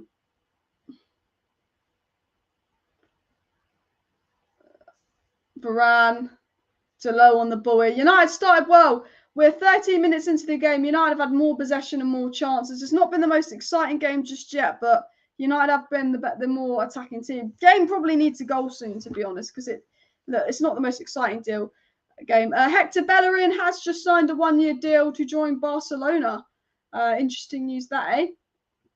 Bellerin getting a Barcelona news. I guess he'll be the backup right back now. Sergio Dest is out the door. Not Basuma. So Basuma goes to Spurs. Sicario goes to Chelsea. Oh, someone's fallen over in the box. James Justin was fouled there by a United player. Ronaldo not starting stupid. It's weird that Alanga's playing and not Ronaldo. It's weird, especially now we know Ronaldo's staying for good because the transfer windows thing. Romano just confirmed Depay's entourage are in talks with a move. So Depay to United, very much in the talks, eh? Very much in talks. Very much could happen as well. But we'll have to see what happens with Depay. Could it be done behind the thing? But, apparently Manchester United have made an offer for Memphis Depay. A lot of breaking news saying United are making offers for Memphis Depay, but Fenerbahce in for Ronaldo. But there's only a few hours left, so we'll wait and see what happens as well. But Eriksen's playing very deep, isn't he? Could Memphis Depay happen? I'd be surprised, but there is a little bit of news about United and for Depay. Fabrizio Romano tweeted, keep an eye on Memphis Depay. It's not over yet. His camps are working on a potential last-minute move. It could be part of a domino for Barcelona to sign a new player. Negotiations are ongoing, but it's a run against time. So you don't know what's going to go on with Depay here, potentially. Look, if there are any updates with Depay to United, I will let you know as well. Ronaldo isn't going anywhere. He's on the bench. Ronaldo will probably stay. If we sign anyone, it will be Depay. There is a bit of news about Depay to United, as Romano said. Romano said Depay to United, it's a race against time. Could they get it done? United take ages. But Depay is now a free agent too. Apparently, Barca said they would terminate his contract if he found a club, and he's only spoken to United. The report coming out is that Barcelona will terminate Depay's contract and make him a free agent if he finds a club, and it could be United or Chelsea. But I think, is Aubameyang going to Chelsea? Malacia, a great cross. Not Malacia. What am I saying? Malacia. It's not Malacia. It's Eriksen. Why didn't United get Ross Barkley as a free agent? Because he's crap. Like, Ross Barkley, no thanks. Ross Barkley's the last player I'd sign. Leicester on the ball here. United need to be careful. Depay isn't confirmed, but Depay to United could happen in the next few hours. We'll have to wait and see. I'd be shocked, but I'd be happy. But he could go Chelsea. I think he'll go Premier League Depay. But it's still ongoing, but there's only a couple hours left. Can they sort something out as well? Here come Leicester. Oh, Martinez handball. Varane with the super tackle, and there's a foul. Brilliant tackle there by Varane. Love that from Varane as well. Honestly. Oh, you have to love Rafa Varane. Like people like, I know Rafa Varane isn't the most amazing centre back on the ball, but when you've got someone like Martinez that's amazing on the ball, him playing next to Varane is all right on the ball. They complement each other quite well. Like Varane and Martinez together in the 2.5 games they've played, for me, have just looked so good together. They've just complemented each other so well together. And I think Varane makes such a big difference in this defence. I think Varane is one of our most important players. I think he's one of our most underrated players because I just think Varane transforms this defence. Delot looks like such a better player and so much more comfortable playing next to Varane than he does Maguire. I think, you know, United's win rate with and without Varane is crazy. I think Varane makes a big impact on this defence. I think he's one of our most important players by a mile. I think, you know, I actually think Martial will be one of our most important players as well. You know, I think the defence that's playing is obviously our best defence, but I think Varane is a big part of that, and I really hope that he can stay fit this season as well. Thoughts on Chelsea? They don't look great at the moment. Tuchel spent a lot of money and he could be getting sacked. It's weird, you know, Gerrard could be getting sacked. Lampard could be getting sacked. Tuchel could be getting sacked. Rodgers could be getting sacked. You know, I saw people saying Ten Hag could be the first manager sacked. Well, that is Scott Parker, but, you know, a lot of people look like on the sack. The only clubs that seem to be happy at the moment are Arsenal and Man City. You know, and Newcastle. They're the only clubs, and Brighton are the only clubs really that super happy. Leeds will be happy and Brentford will be happy, of course, as well. Gerrard is definitely next. They've got Man City next. Arsenal dropped off a bit in the second half versus Villa, but when I say Arsenal could have been 4-0 up against Villa at half-time, Villa are crap. Now Varane is settled, he seems great and he got used to Lee. Varane looks a lot better next to Martinez than he did against Maguire. Martinez looks a lot better next to Varane than against Maguire. Varane's really good these last 2 games. He looks kind of settled. He looks like he knows the league. And I think with centre-backs, it's about partnership. A lot of centre-back pairings is about the partnership, not the individual. And I think Varane and Martinez, if they could stay fit, I think could perform a really good partnership at Manchester United as well. I think, is there internet lag or delay on the stream? Guys, let me know what the internet's like. I do apologise if there's any lags or delays on the internet side of the stream. Martinez gives the ball away there. Look, I love Lisandro Martinez and I love Malacia, and they've been so good for United, but we can only judge them at the end of the season properly, really. But I think the players we signed so now I've been happy with. Martinez lost an aerial duel. You know what's funny is Martinez has still won a higher percentage of aerial duels than Van Dijk, Thiago Silva and Koulibaly. But, you know, they're not 5'9", so it doesn't matter with them, remember. Oh, well, Leicester put a good ball in. Leicester. Juno treats the ball like a grenade, someone says. He does a little bit. Anthony's watching United, tweeting, let's go United. Hopefully Casemiro will come. Aubameyang to Chelsea. How would the Arsenal fans feel about it like that as well? Aubameyang to Chelsea. The United fans are singing Glazers out, guys, which is very, very good. What's going on? Leicester on the ball here, though. It's not been the greatest opening 20 minutes for the Man United, I'm not going to lie. It's not been the greatest. I think, but we'll have to see. We might go into the game. I think the game needs a goal. United-Leicester, you just always know was going to be a bit of a boring game as well, but we are looking solid at the back. Back four, yet again, looking solid. Martinez looking solid. Varane looking solid. Malacia looking solid, yet again as well. Back four's looking absolutely solid again for United. And Vardy's a very much running behind pace player, and I think 2 quick defenders will deal with that very well. Best thing with Varane is he ain't being rushed back from injury like he was at Real Madrid and getting injured. Exactly. We're playing Varane because he's fit to play, and hopefully he stays fit. Hopefully he does, but he's been so good so far, Varane, and he just transformed our defence versus Brighton. Just that one little thing. I just think Varane makes such a difference.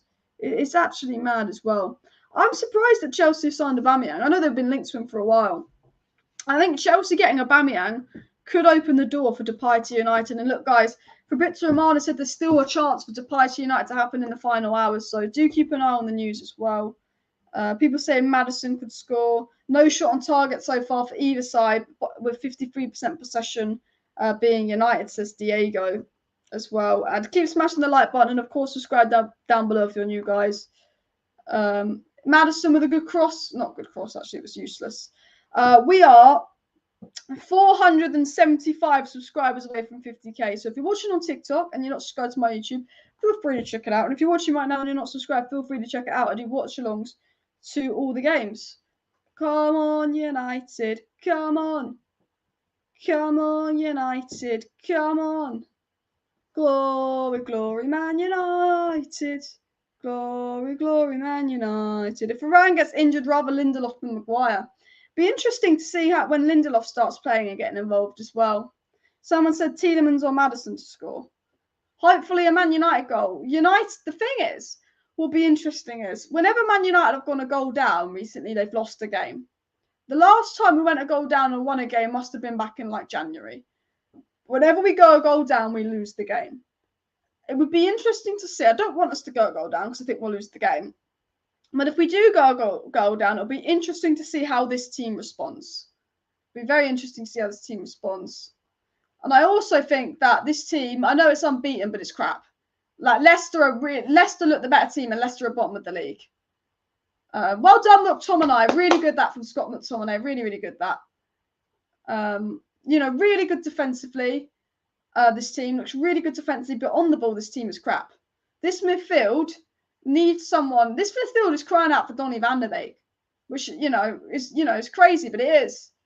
Rashford, Sancho, yes, 1-0, Sancho, get in. Come on, that is Jadon Sancho. That is my winger. He is back this season. Sancho is back, and Sancho is going to prove all his haters wrong. He's not a flop. He's Jadon Sancho, and he is sick. He is our winger. I said Sancho is going to prove all his haters wrong this season. Lovely this, actually. This has come out from the Leicester keeper. Shocking distribution. Thank God he's not De Gea. Playing out from the back. Lovely. This is lovely from Bruno. Rashford's onside. Sancho's onside. The goal's going to stand. Lovely team goal. Literally from the back. 4 passes. Goal. Absolutely beautiful goal for Manchester United. It will stand. It's onside. Sancho goal. Rashford assist. Bish, bash, bosh. Absolutely lovely as well. People saying VAR offside. It's not offside. I've just seen them replay the goal. Oh, what a lovely, beautiful goal. I said this game needed a goal, and Sancho Rashford. This Ten Hag wants to get the best out of the attack. I said, but this was a beautiful goal. The defence to the attack. Quick passing, moved the ball so quickly. 1-0 up. I'm telling you this now. This team is set up for the counter as well. This team that we have, this team that we're playing is very good out of possession. Our starting lineup is very, very good out of possession. We're very defensively solid. We're very good defensively. Here comes Rashford. We're very good defensively. It's an attack. It's on the ball where we lack. And now we're 1-0 up. I think we'll be a lot. It will complement us because I think this team is made up to sort of defend and counter. And when you're 1-0 up, you can do that. And I think now we're 1-0 up. This game really suits us. Dillo put in a good cross. We couldn't get Rashford in. Could we make it 2-0? United look really raring to go. Could it be 2-0 as well?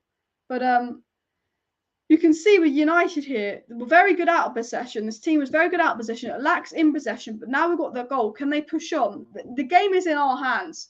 I said with United, if we go 1-0 up, the game really suits us. The game really suits us if we go 1-0 up. We go 1-0 down, that's when I get worried. And we've gone 1-0 up, so I think we're in a really good position.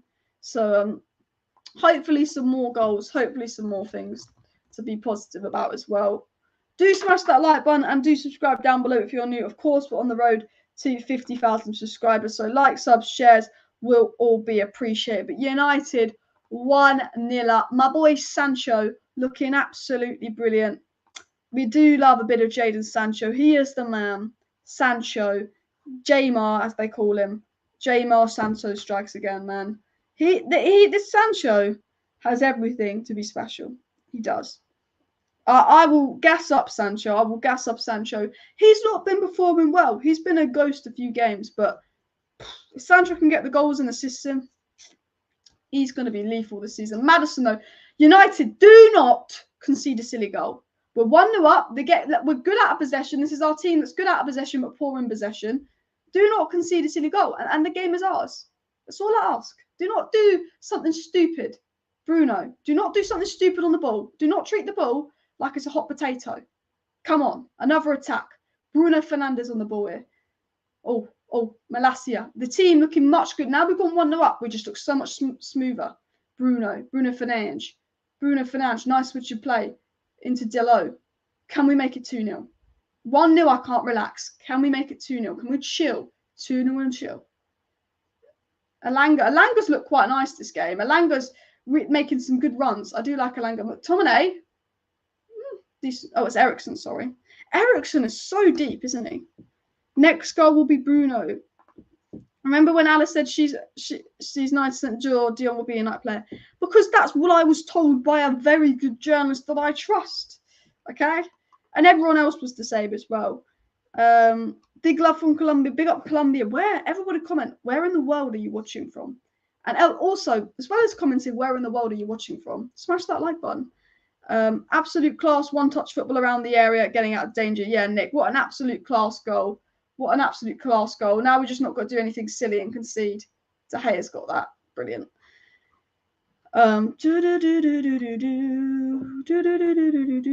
Hopefully United can win and make it 3-0. That would be lovely. That would be absolutely lovely. People in Amsterdam. Are you an Ajax fan or are you a United fan? A lot of people in England. TikTok is pretty much all English, but we've got quite a diversity on YouTube. We've got New York, we've got Australia, we've got Amsterdam, we've got South Africa, Malawi, which, you know, we've got a few South Africas as well. Connecticut, Hampshire. Pierre Aubameyang is having his Chelsea medical. I tell you what, I almost muted Fabrizio Romano on Twitter last night because this guy I don't think has slept in the last 48 hours. I have Fabrizio Romano notifications on Twitter. Blip, blip, blip, blip, blip, blip, every 10 minutes. I swear, this guy does not sleep. Someone watching in Norway. Oh, it'll be a miracle if Man United gets something out of Arsenal. We're beating Leicester. I mean, Arsenal beat Leicester as well. The thing about Ten Hag is Arsenal have a better team than us, but Ten Hag does really study and think about the big games and might have a plan to get at Arsenal. Someone watching in Saudi Arabia, someone watching in Reading. God, it must have been crazy when you were watching when the festival was going on at the weekend. Everyone I know that lives in Reading hates that last week of August when everyone goes to that festival because apparently the town just goes manic with like traffic and the Mackies is always packed. But yeah, we'll take a draw at Arsenal. I'd love to beat Arsenal just because you know they haven't lost yet, and I needed to watch Arsenal lose. It's not normal to not watch Arsenal lose for me, you know.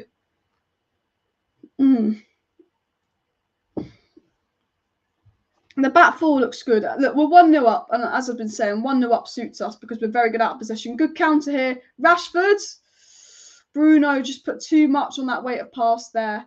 Couldn't quite. Danny Ward got out and blocked it. But United are very much. This game is in United's hands. We're set up very much to counter-attack Leicester, and because Leicester are a goal down, this falls into our hands. So very much set up to counter-attack Leicester. And with Rashford's pace, Alanga's pace, and Sancho's good linking up ability, United could make this 2-0 before half time, which would be lovely to see. Absolutely lovely. We're 1-0 up. Come on, United. Come on, United. 1-0 so far. Let's make it 2 or 3. Leicester are bottom of the league. Let's see if we can make this 2-3-0. Man United has to get Champions League at least next season. I don't think we'll finish in the top 4 this season. I can't see us finishing in the top 4 this season. But I do think we could potentially win the Europa League as a path into the top 4. And that's what I hope we do. And that's what I really hope we do. McTominay. Casemiro, Martinez. No, why am I saying Casemiro? It's Martinez. Hopefully Casemiro play. What shirt number is Casemiro? Is he 18? He's 18, isn't he? I think, and I've been told Anthony's 21, but you know, I'm not exactly an exclusive source of information. A lot of people said he's getting 11, but apparently it still can't be taken off free with Sancho. Come on, Sancho. Oh. Come on. Oh. Bruno. Nah, they've played it back. Thought something was going to happen there, and they played it back. Who did you even get in the Europa League? We got Sociedad. Honestly, this is how crap the Europa League is. I can't even tell you who's in our group. Sheriff, some team I'd never heard of, and I think Sociedad. I didn't even watch the Europa League draw. Like, look, Europa League suits us where we are right now. But fucking hell, there are some shit. Part 4 of the Europa League. Oh my, it's crap. Honestly.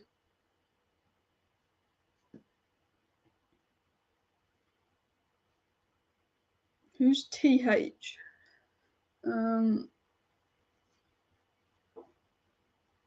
What the hell? Oh, Anthony number 21. Yeah, Anthony's 21. 2 and 2 for Sancho. Big up Sancho. Come on, Sancho. Who scored? That was no 2 and 3 for Sancho, but yeah. For me, United need to win the Europa to have a chance of the Champions League, but they will probably be favourites anyway. Says Charlie. Yeah, I think if we win the Europa, I think winning the Europa League is our only hope of getting Champions League. I still don't think we'll get. I don't think we're good enough for top 4 this season. I know we signed Casemiro and all that, but I just don't think we're quite there for top 4. It was 32 minutes in. We're 1-0 up versus Leicester. Hopefully we can make it 2-0. 1-0, very good lead. Very happy to be 1-0 up, but I do think you need that safety goal, especially because I don't think we're the most amazing team in the world, and 2-0 we can relax. We have looked really good defensively. This team has looked really good defensively, but we definitely need to make it 2-0 this half. And I'd like to. The ideal situation would be 3-0 up at half time, and then you can make a few little subs and rest players for Arsenal that are going to be crucial for Arsenal. But let's not get ahead of ourselves. A win is good enough for United. A 3-0 win is asking a lot more, considering how, let's say, interesting we have been in the recent times. But yes, Maguire is not playing. Yeah, do hit that like button, guys. If you're watching on YouTube, will be appreciated. And of course, subscribe down below if you're new as well. Man U are looking good this game. They absolutely are. People saying Arsenal 2-1 on the weekend. Arsenal are kind of poor away from home against the Big Six, though. So, that psychological factor still carries them. But yeah, we're definitely looking better, but we're Manchester United, so let's not get excited. 100%. And also, Leicester are playing like a relegation team. Leicester are bottom of the league. How would this performance do versus a much better team like Arsenal, who move the ball a lot quicker than Leicester? I think Rodgers could be on the way out. I think the reason Leicester haven't really brought anyone this summer is because they're probably planning on sacking Rodgers anyway. I think, really. It's weird that Leicester haven't bought anyone.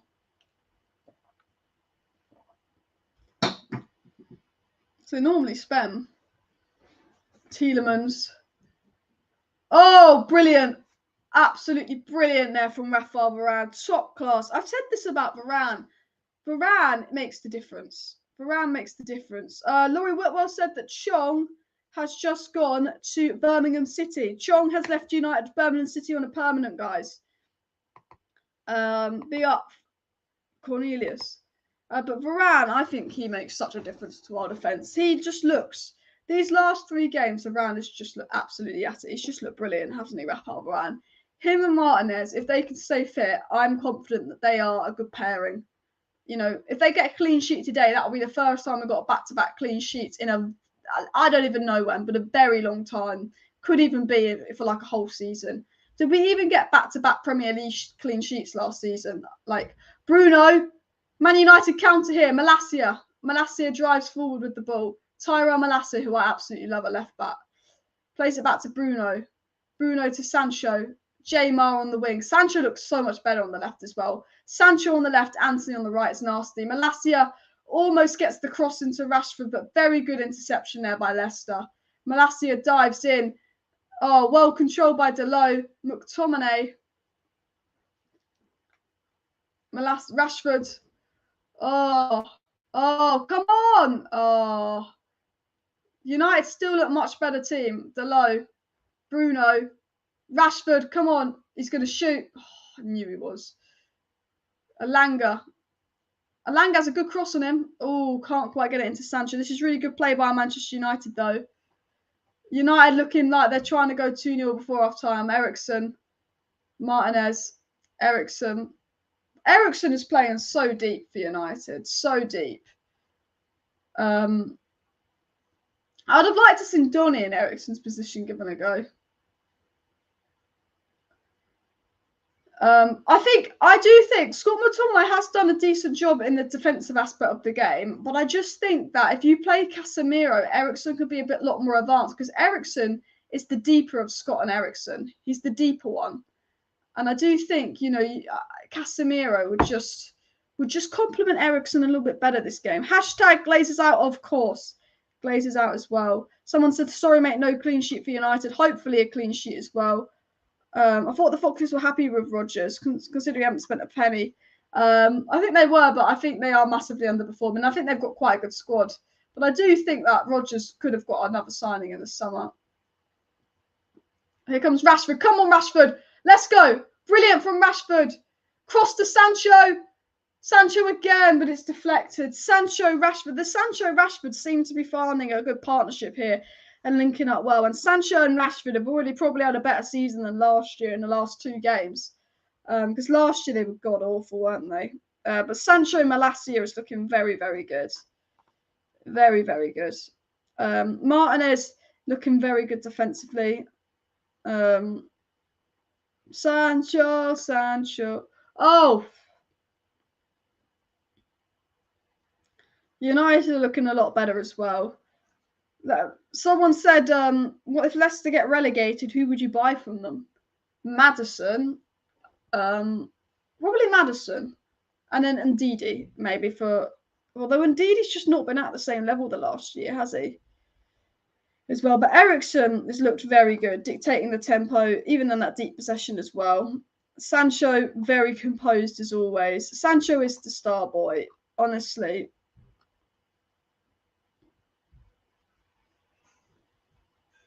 What is it about? Like, whenever Sancho scores a goal, it's so composed.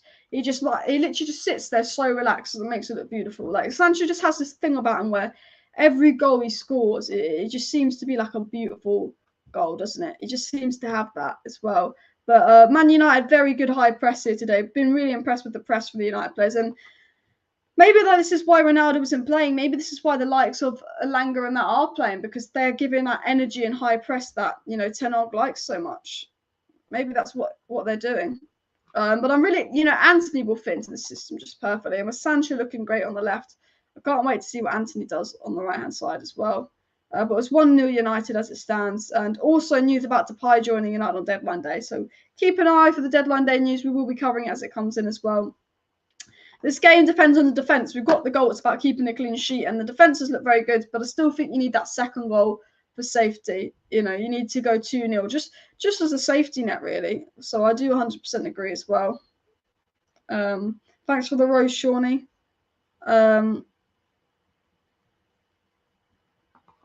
Yeah, some of these players looking really good.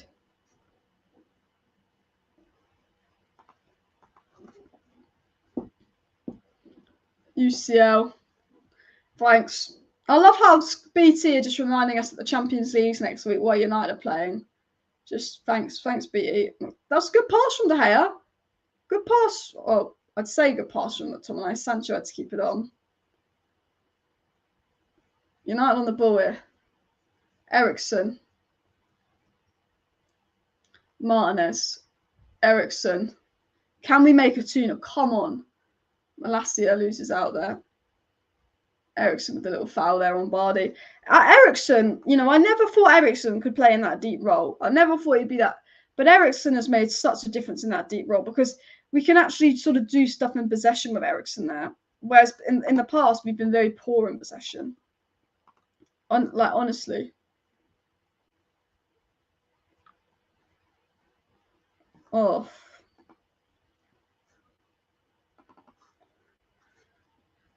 Here come Man United. Oh, we're giving it away.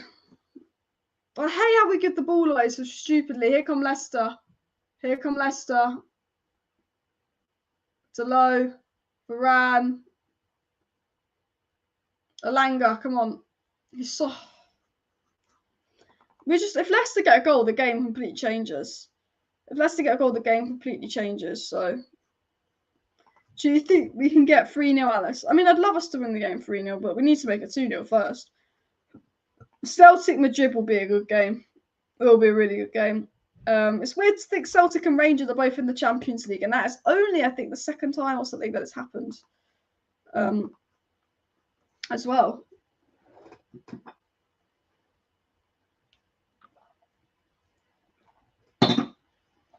Hopefully we can make it 2-0 here. Ericsson, Delo, Sancho, Delo.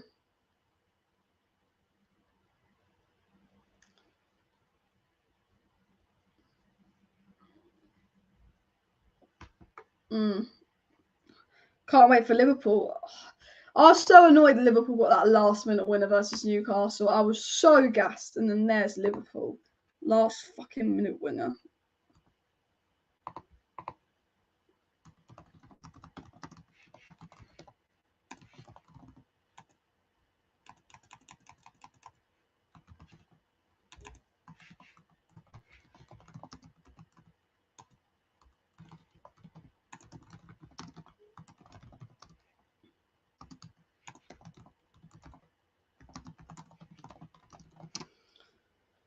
Arsenal bid 25 million for Douglas Luiz. A lot of Arsenal fans are angry about that, and think that Douglas Luiz is quite an underwhelming signing. And I get that, but I think Douglas Luiz is a really good signing for Arsenal because Thomas Partey is always going to play there, but I think he's a really good backup option.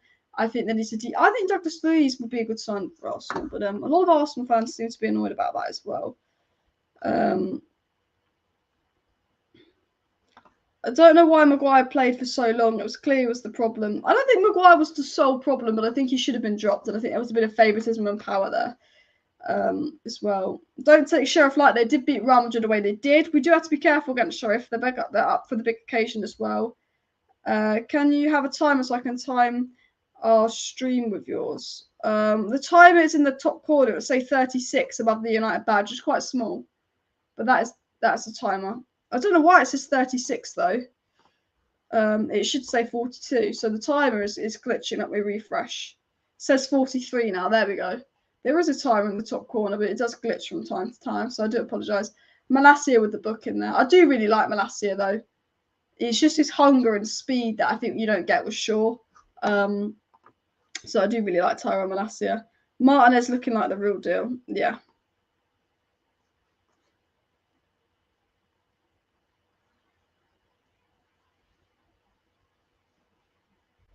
Maddison free kick though. I'm a bit nervous about this. I'm a bit nervous about this. I don't want us conceding a silly goal. This would be the worst time to concede before half time. Get it away. Yes, it's away. Good defending by Malacia there. Delo kicks it up. Can Sancho get there? He don't have the pace. But yeah, hopefully nothing stupid United do. United doing something stupid? What? Never, Alice. Oh, whoa. Nearly half time. I want us to be 2-0 for half time. Our defence looks organised and perfect. It does. The defence looks very, very good as well. Erik ten Hag is a good manager. I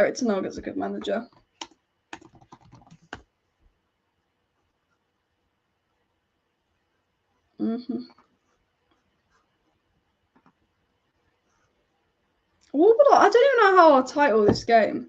I think Ten Hag has done very well tactically this game. Rashford, Sancho, ooh, poor touch.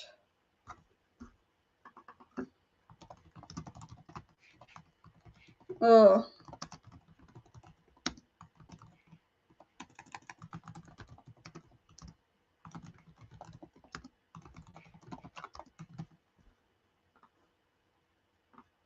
But yeah. I think we should be 2-0 up now. We haven't taken advantage of the half.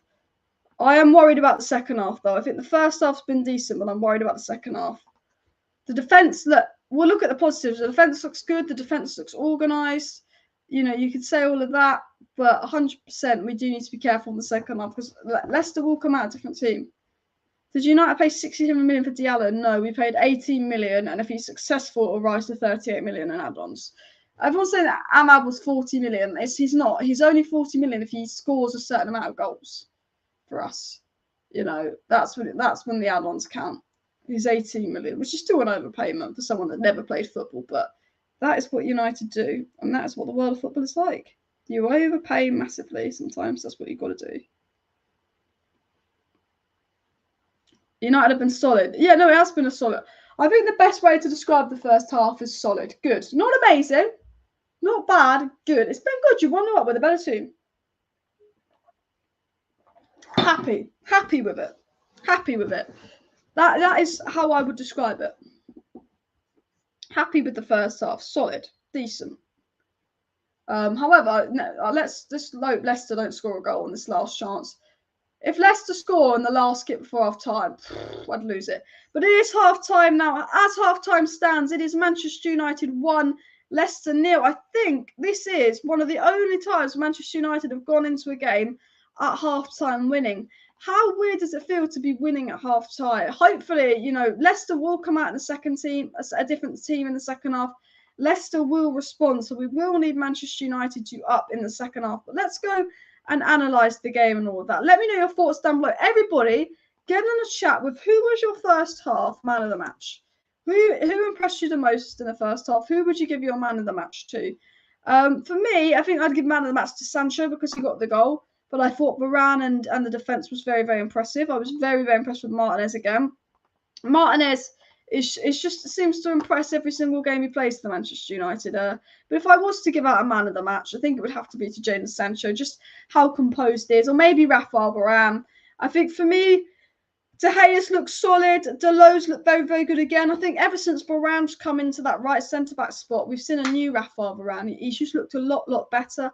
New Diego Delo, he's looked a lot better. But I thought Rafael Varane, for me, definitely a standout player in that first half.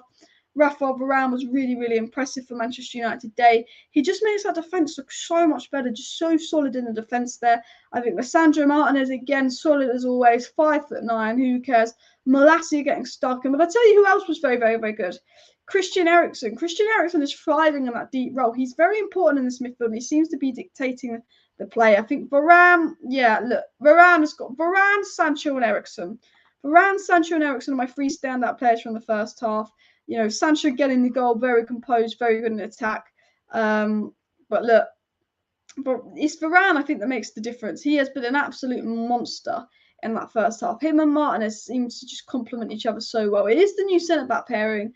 And look, it sounds weird, but Varane and Martinez have not been playing together for very long. But when I watch Varane and Martinez play, I feel like they've been playing together for ages. We look so defensively solid. Like, this is very impressive from United. But the most impressive thing is just how good we look off the ball, how in shape we are. Ten Hag is doing an absolute genius here. Ten Hag is you know, you full credit to Ten Hag there, because he is just, the tactics are really working at the moment. You know, there's a lot of players and profiles that are missing for Ten Hag, and he's making it work. And the back four and the organisation off the ball is something that we haven't seen like that from United for a while. We look so much better off the ball. We look so much more in control. The back four don't look like conceding. They've, you know, clean sheet versus Southampton, almost a clean sheet versus Liverpool. It was just a silly goal to concede. But the back four, they work together so well. And Ten Hag has done some brilliant stuff because off the ball, this United side is brilliant. You cannot fault this United team off the ball. All the players are knowing their roles. All the players are committing. You can't say one negative thing about the United side off the ball. On the ball, it definitely lacks. There's definitely a little bit more needing. You know, the last 10 minutes of the second half, we did fall off a little bit, and that needs to be improved 100%. But I think, you know, you can't fault what's going on right now. But the pressing and attack is very, very good. Eriksen dictating the play. Like, everything seems to be working really well for United. And I just think Rafael Varane, man. Rafael Varane is a fucking monster. Rafael Varane was absolutely brilliant. And Marcus Rashford had a good game as well.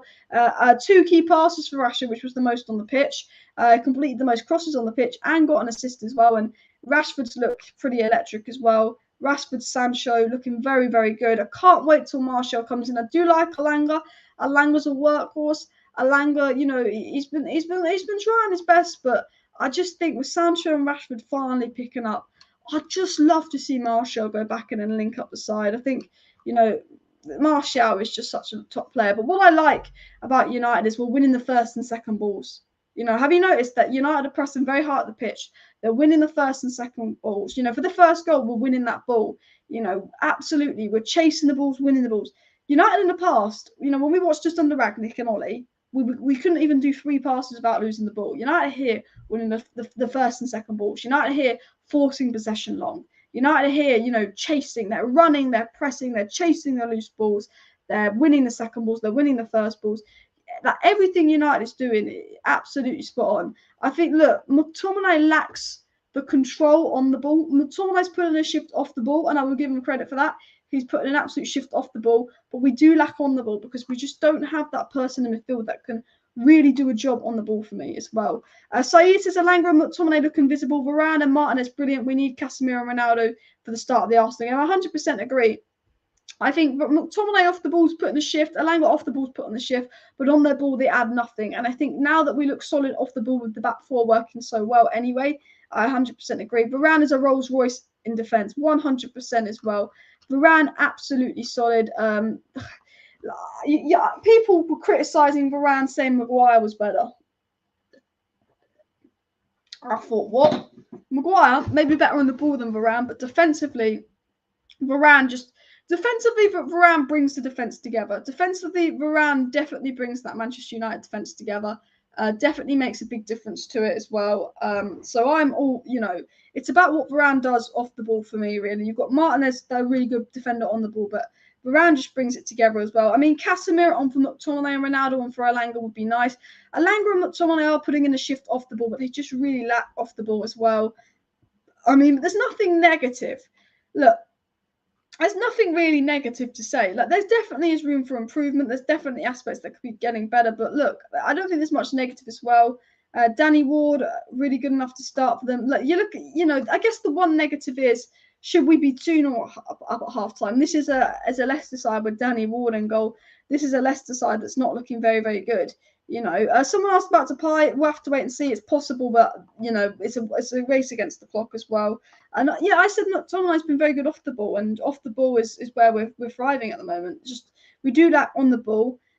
People saying take Rashford off. I think Rashford's had a good game. No chemistry with Maguire. Maguire gets too much stick from United fans, but I just think that we look more controlled in defence without Maguire. I think Martinez and Varane gel better, and Delo and Varane gel better. And I think there is more chemistry in defence when Maguire isn't playing. Maguire and Lindelof never complemented each other. You know, we didn't build a team around Maguire. When you spend 80 million on a centre-back, you should be building a team around Maguire. And if you're Tuchel and you like to play three at the back and you've got a quick centre-back to go next to Maguire, then that's brilliant. But we need to build a team around Harry Maguire, and we hadn't. And he just doesn't complement the defenders we have. I'm not saying we need to build a team around Maguire, but Varane and Martinez, Maguire and Martinez conceded 6 goals in 2 games. Varane and Martinez might be getting back-to-back clean sheets. And they're to control. It is Leicester, they're not amazing, but, you know, it's crazy. I think Ten Hag should look at Ronaldo on for Elanga, potentially, yeah. I think that Ten Hag will want Man United to go 2-0 up as quick as they can in the second half, shut up shop, make a few subs and rest for Arsenal. I think that will be Ten Hag's game plan. But Rashford assisting the Sancho goal. I think the goals and assists for Rashford and Sancho are so important just for confidence. They definitely need a confidence boost. And the most brilliant thing is Anthony's going to be coming in on this right-hand side. Anthony's going to be coming in on this right-hand side, and you know, I think it will be a very, very nice addition as well. And someone else has just tweeted, as I say this, I go on Twitter and people are just tweeting the same thing as well. You know, I think Sancho's looking very, very good on the left. Rashford's getting his confidence. Martial to come back. Anthony coming in on the right-hand side. You know, all of these little things are going to make a massive difference to Manchester United. And then I sit here and I think, look, we need depth. We need depth. I'm not going to... Look, we might lose this game 2-1 and I could be sitting here in 45 minutes going, fuck off. You know what? I could be. But what I'm saying is the defence I'm very happy with. You know, De Gea, I think we will maybe need to keep a long term that's more suited to Ten Hag's play, maybe like a Raya, maybe like a Sanchez. But the defence I'm very happy with. That back four is solid. I have no complaints about that back four. It's been 3 games, been very happy with that back four. I hope they stay fit. The depth in defence is a question. Very happy with the back four. That is our back four under Ten Hag. The midfield, Eriksen's been very, very good. Eriksen's been dictating the play. McTominay's put in a shift off the ball. He doesn't offer anything on the ball. But that's not 100% his job. His job is to put that shift in off the ball. Bruno is passing the ball like a hot potato. Defence I'm happy with. Midfield could have some changes too. I think we need a Casemiro. I think there is more balance needed in the midfield. And attack, I'm very happy with the attack and how they've played so far. And I think Anthony will slot into that just great. I think Martial coming back, you know, Martial and Anthony to be added to this attack You've got Casemiro you can add to this midfield. You know, if I'm very happy with the defence, sorted. You've got Casemiro you can add to the midfield. You've got Donny you can add to the midfield. You've got Fred you can add to the midfield. Okay, that's pretty calm. And then you've got Anthony and Martial that you can add to the attack. And that's the way I look at it. This is a solid performance. There's a little bit of a profile missing in attack. There's a little bit of a profile missing in midfield, but we just signed Casemiro and Anthony. And Martial's coming back. And you've got to look at the positives. And I think tactically, Erik ten Hag's got a spot on. I think tactically, Erik ten Hag hasn't put a foot wrong. He's, you know, we're pressing, and I love Ronaldo, but the energy for United winning the first and second balls in the pressing is very suited as well. Bruno as captain, I feel like the captain's armband is cursed at United. As soon as someone puts on the captain's armband at United, they just become shit, don't they, as well? You're being harsh on McTominay, Alice. He's not put a foot wrong on the ball. His job is to win and knock it back. That's what I was trying to say. I said, he lacks on the ball, but he's been very good off the ball, and I said that his job is more off the ball. If Erik ten Hag doesn't want to start CR7, he should allow him to go. He is not a bench player. McTominay is fine this game, but when you have Casemiro on your side, you should start him. That's how I feel. The thing is, ten Hag did give Ronaldo permission to go, but the board said no, they want Ronaldo for the commercial aspect as well. And someone said take off Elanga, bring on Garnacho. That would be interesting. I just can't wait to see Anthony come in for Elanga. Look, Elanga is a very good professional. Elanga will put in a shift. And one of the reasons Elanga is playing is because he will do everything ten Hag asks him to do. Elanga will run and run and run. He will press Leicester. He will try and get Leicester to cause problems. He's going for those second balls. When you play football, and we've noticed this, United were a team of 11 individuals last season under Ollie, 11 good players on the pitch that couldn't gel and play together, and we were poor last season under Ollie. It didn't work. There was egos. The players couldn't gel together. Ten Hag is building a team of 11 players, not 11 individuals, a team of 11 players.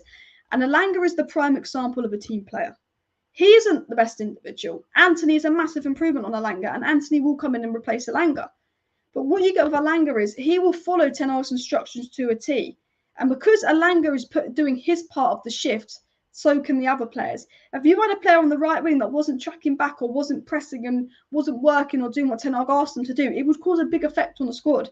Elanga plays there because ten Hag knows Elanga's going to run, he's going to press, he's going to trap back.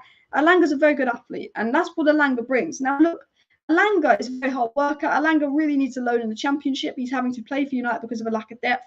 And Anthony coming in is absolutely brilliant because, you know, Anthony will just add. Anthony knows ten Hag's system. He'll do everything ten Hag asks him to do, but then Anthony has that ability that Elanga doesn't have.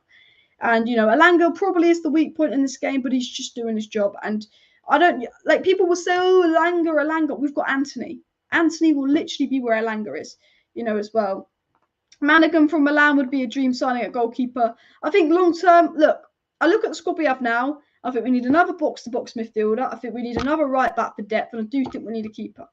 But I'm very happy with what we see. Alice, if Casemiro comes on for McTominay, he will put ease in that midfield and up Eriksen to create chances. Eriksen's been very good deep. Eriksen has impressed me. I didn't think, if someone had said to me that Eriksen and McTominay were going to complement each other quite well, I'd have been shocked. I've been like, well, McTominay's not a DM and neither is Eriksen. How does this work? But Eriksen and McTominay have complemented each other very well, and I've been very impressed with them.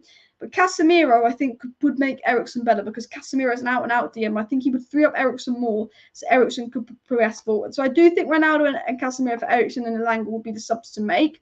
However, when you're 1-0 up, and it's all about defending that lead in unity as a team, will ten Hag want to change it? I don't expect any changes at half-time as well, if I'm being honest as well. But I'd like to see Casemiro come on. I think it's a very safe thing to bring Casemiro on, but we'll have to wait and see.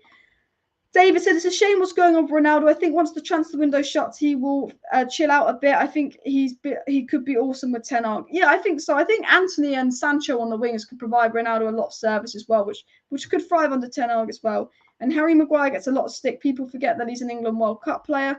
Look, Maguire isn't an awful player, but United definitely looking better without him. And Anthony on the right, Sancho on the left. You know, it's gonna be good as well. And what I like about the players that ten Hag has signed is there's no more favourites FC. It is if you work hard and you perform well and you get a result, you play. There's no Luke Shaw and there's no Maguire. Luke Shaw and Maguire would play every game under Ollie and Rangnick. Absolutely every game. McTominay is playing, but I think, Casemiro will take that spot. The thing about it is if Frenkie de Jong was here, Frenkie de Jong would be right away playing in that midfield, which is a shame. But Frenkie de Jong is not here. And I think Frenkie de Jong is the profile we're missing on the ball. I think off the ball, this team is so good because they're all working well together. It's very tactically good off the ball. It's on the ball where we lack. And I just think we'd have signed Frenkie de Jong. It would have been brilliant. But I also think Antony is what we're missing in attack. Antony's what we're missing in attack. Frenkie de Jong's what we're missing in midfield. We can get by without de Jong, but Antony is going to help improve the attack. And also, I have to say, Rashford's holding up the ball. Rashford's holding up the ball really well. I actually thought Rashford was excellent. Rashford gets a lot of stick, but I thought it was excellent today. And I don't think there's a player I could say a bad thing about today. I do think we'll sign anyone, maybe DEPAY, but very unlikely as well. There was scrappy moments, but we did dominate the game. Look, the second half is kicking off, guys. Set defense, brilliant. Rashford was really good. Sancho was really good. Elanga put in a shift. McTominay got off the ball. Eriksen was dictating the play. Bruno was probably the weak spot in the team. Needs to calm it down a bit. Stop playing like it's hot potato. But I don't have one negative to say. Can we keep it up in the second half? That's the question. Can we keep up in the second half? And Ten Hag, man. Ten Hag is the guy. Ten Hag is the guy. Hopefully more goals. But I want to see more goals. I want to see Rashford get on the score sheet for confidence and all of this as well. But I say this, first half is the easiest first half we've had in a while. This is the easiest first half in a while. Leicester have not caused us many problems as well. So, yeah. It's Leicester taking the kick off, guys. Please do smash that like button if you have not already. And, of course, subscribe to Alice Talks Football down below. We're on the road to 50,000 subscribers on YouTube. So make sure to get liking, subscribing to the channel and all of that. Big up everybody tuning in as well. But no rotation for United. The same lineup that is actually unbeaten for Manchester United as well. I'm going to go and get the timer and match back up on my screen as well. So do bear with me. But United in the attack here. Let me just get the timer and stuff up on the screen. Glory, glory, Man United. Glory, glory, Man United. Glory, glory, Man United. I thought Rashford was very underrated today. I think Rashford held up the ball really well, and I was very impressed with Rashford actually. I thought Rashford was quite good today as well. I think we can cause trouble against high pressing teams because our goalkeeper is crap with his foot. Yeah, I think Arsenal, if they press us high, could catch us out with De Gea. I do think there is a weak spot in De Gea and Ten Hag's system, but we'll have to see. But anyway, here come Leicester. Ten Hag, a lot of people saying, this is a little bit Burnley-esque from United. United's still quite defensive, and a lot of people don't realise that this season we won't see Ten Hag ball 100%. Ten Hag has a system that he slowly wants to implement. But if Ten Hag tries to play the system he played at Ajax, it won't work because he doesn't have the players for it. He's got some of the players for it, like Lisandro Martinez, but he's sort of having to do it in a more defensive way because he doesn't have the midfield profiles. He doesn't have the profiles he needs to play how he did at Ajax. So it's a little bit more defensive. He doesn't have that goalie that's good on the ball that comes off his line. He doesn't have that ball carrying midfielder. But next season, I think Ten Hag's doing brilliant with what he has now. But next season is when you really go and you judge Erik Ten Hag and all that as well. Please do share the video, smash the like button, subscribe down below if you're new and all of that as well. Big up everybody tuning into the live stream as well. Come on, United. Saying glory, glory, Man United because you beat Brentford and Brighton. Exactly. That is exactly what I'm doing. I don't give a fuck. I think this game still needs another goal though. Still needs another goal from United, not Leicester, obviously. Leicester get a goal. I'm sitting there like, fuck off, go do one. But yeah, we are 455 subscribers away from 50k, which is absolutely mad as well. Absolutely mad. I'm gonna tweet my thoughts on the first half. Ran and Martinez looking.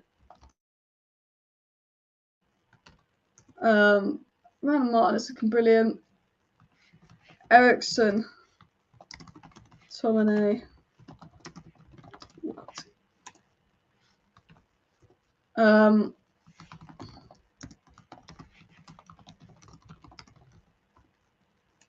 My points from the first half is Sancho and Rashford have been good. Martinez and Varane looking brilliant. And Eriksen and Torme working well. Lots of positives from the first half. And then there we go. Oh no! Oh no! Oh, Martinez! What? That's not a foul. That's not a foul. Fuck off, ref. Fuck off, ref, man. I thought that was brilliant for Martinez. I know it's a foul, guys. I'm taking the mic. Yeah, I'm taking the mic. But look, big up Martinez. I love how Anthony and Dubravka are just watching the game as well. Big up.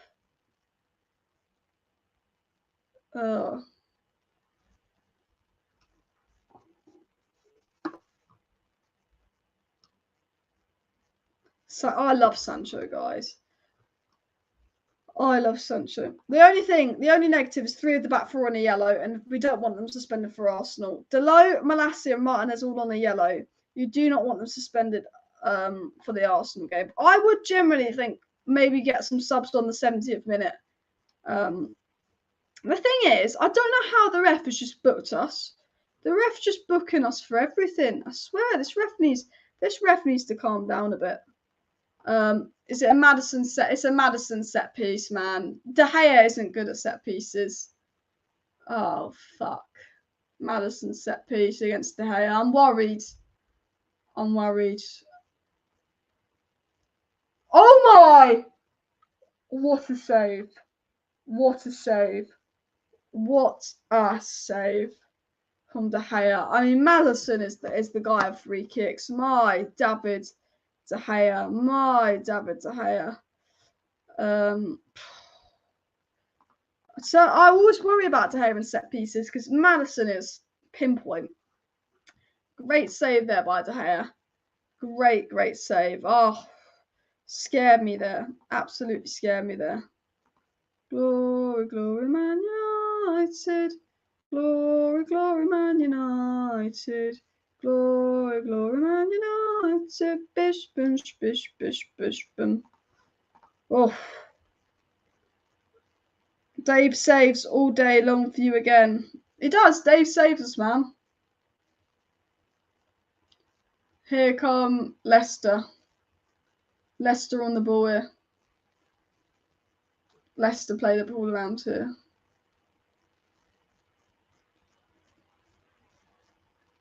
I do think we need to make it 2-0. I am a bit worried. We need to make it 2-0. I do think Leicester could make it 1-1. I am getting a bit nervous. We've just dropped off a bit the second half. We need to get that goal to make it 2-0. We're only 7 minutes into the second half, but Leicester really causing a few problems here. They really are. United need to be careful. They need to be a little bit on the careful side here, don't they? Oh, United. Whoa, United. Whoa, United. Get it? Oh my! Drewsbury was there, completely unmarked as well. Drewsbury literally there, completely unmarked. What is going on here, United? What is going on here? My, come on!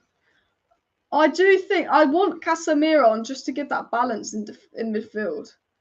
I think Casemiro. We just need Anthony. If we had Casemiro and Anthony for this game, it would just be so different. It would be so different. I just think Leicester could get into this game. I think we're all over them in the first half. We could have gone 2-0 up in the first half. And yeah. We're just... If Leicester get a point from this, it's embarrassing. Because Leicester, I'm sorry, Leicester are crap. Leicester will react to United. United needs to stay 100%. United need to stay focused. We need to stay... I don't know what we're playing at here, honestly. It's not looking as good now.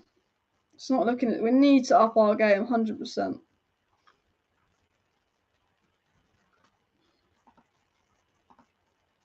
Glory, glory, Man United. Glory, glory, Man United. Oh, come on. Come on. Oh, Madison. Oh, we've given away a silly foul. We've given away a silly foul here, guys. We need changes, you're right. We do need changes. Just giving away silly willy fouls here. I'm not sure why. What annoys me is we just give away the most stupid fouls sometimes, don't we? Oh, my headphones are really annoying me. They're making like a noise every time I breathe. Is it like, because this is quite... Oh. We just... I'm a little bit worried for the... Like, we've got 35 minutes left. Another free kick for Leicester in a good area. Come on, United. Don't do something silly. Don't do anything. Get it away. It's away. It's away. The GOAT Maguire.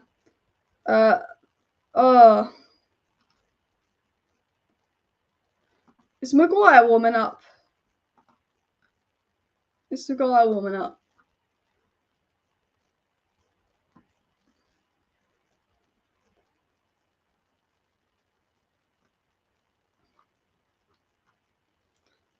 We do need subs. Dewsbury, oh, block. What are they doing? Oh my. We're fucking about. We're absolutely fucking about with it. It's frustrating. We're giving away so many. We've just fallen apart. We need a change in midfield. We need Casemiro just to balance that midfield and bring it out, because we're not gonna win this if we continue like this. We've absolutely collapsed the second half. We're not gonna win if we play like this in the second half. Not at all. Man United giving away free kick after free kick after free kick. Who's on free kicks for Leicester? James Maddison. It's stupid. Why would you be giving free kicks away to Leicester of all the teams when James Maddison is the guy that takes free kicks for Leicester? He is like the guy. Leicester free kick. Oh my. There we go. Get it away. But why did he boot it up there? Why did Rashford boot it up there? I mean, Casemiro maybe coming on. Oh, come on. Ericsson. You're not on the attack. Oh, he's giving it away. We need to make it 2-0. We just look off it. We just look really off it at the moment. Casemiro's coming on. We need that midfield balance. Who is he coming on for? Maybe do you think he'll come on for Bruno or Scott? Who's Casemiro going to come on for? I mean, he should be starting in a game like this, shouldn't he? But yeah. Who is he coming on for? Man United throw on here. It'd be interesting to see who Casemiro comes on for. Casemiro. Come on. Delo's impressed me again.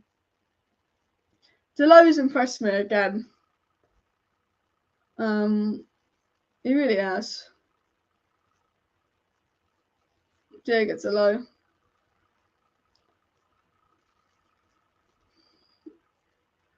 Delo. Come on. We're just silly passing again. Silly passing. I think it'll be Casemiro for Scott, but I don't know. Here come Leicester. Tom and I did have a good first half, to be fair to him. He did. But I just think the second half he's being ran all over. Here come Man United counter attack. Ericsson plays it across to Bruno. Come on, Bruno into Rashford. Poor touch by Rashford, and Leicester get the ball and Leicester kick it away. And it looks like it's going to be a sub now for United. Casemiro looks like he's going to come on as well. If we make it 2-0, the game is ours. We should be 2-0. It's Elanga. It's a bit of offensive change. Maybe Bruno's going on the wing. Maybe Bruno or Ericsson's going on the wing. But he's on for Elanga, which is quite a defensive sub there.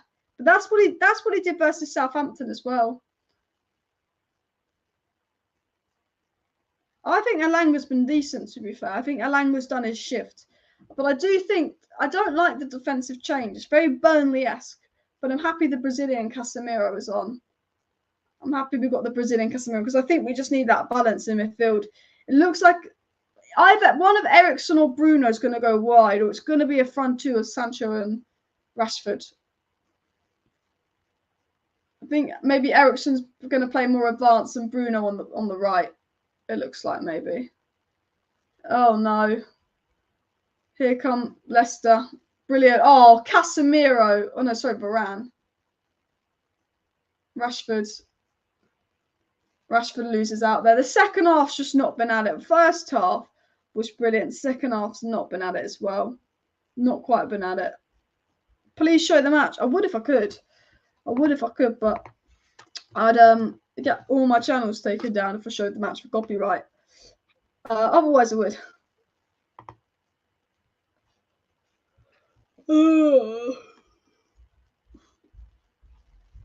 What are we doing? Eriksen, Varane, Casemiro, Eriksen.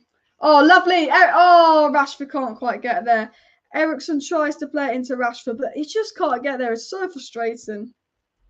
McTominay with a great interception there. Eriksen again. McTominay, Eriksen. Playing it around.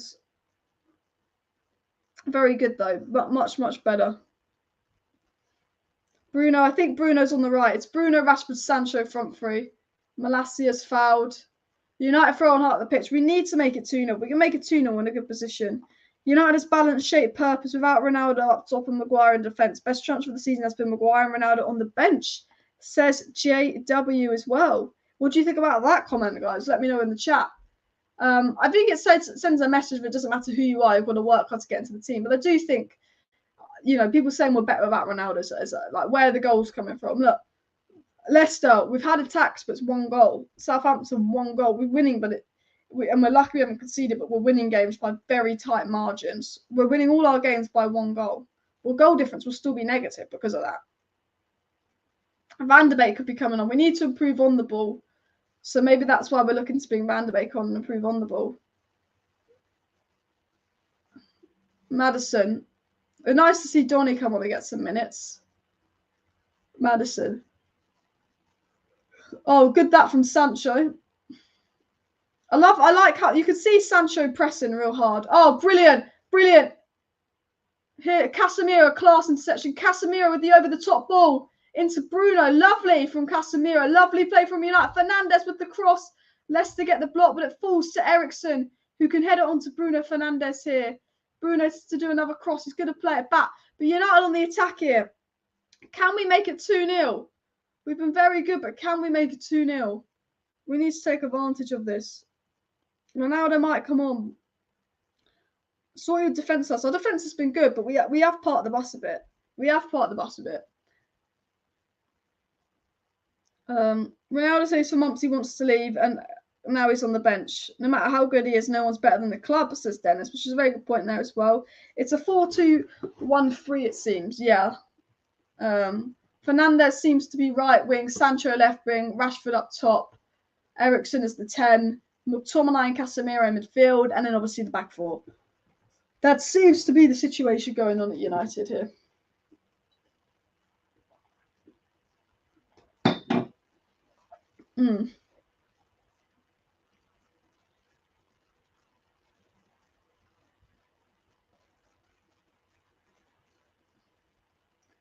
Oh, Leicester ball. I think so. Donny's warming up. Ronaldo doesn't look happy though.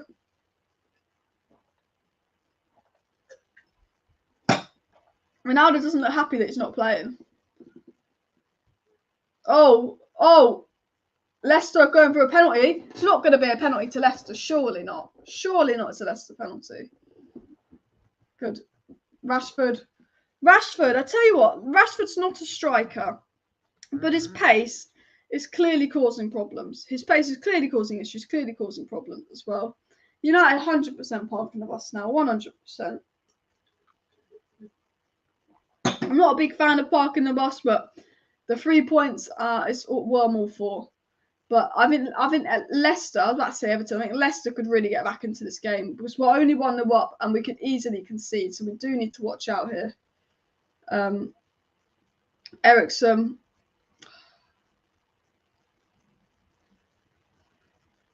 Oh.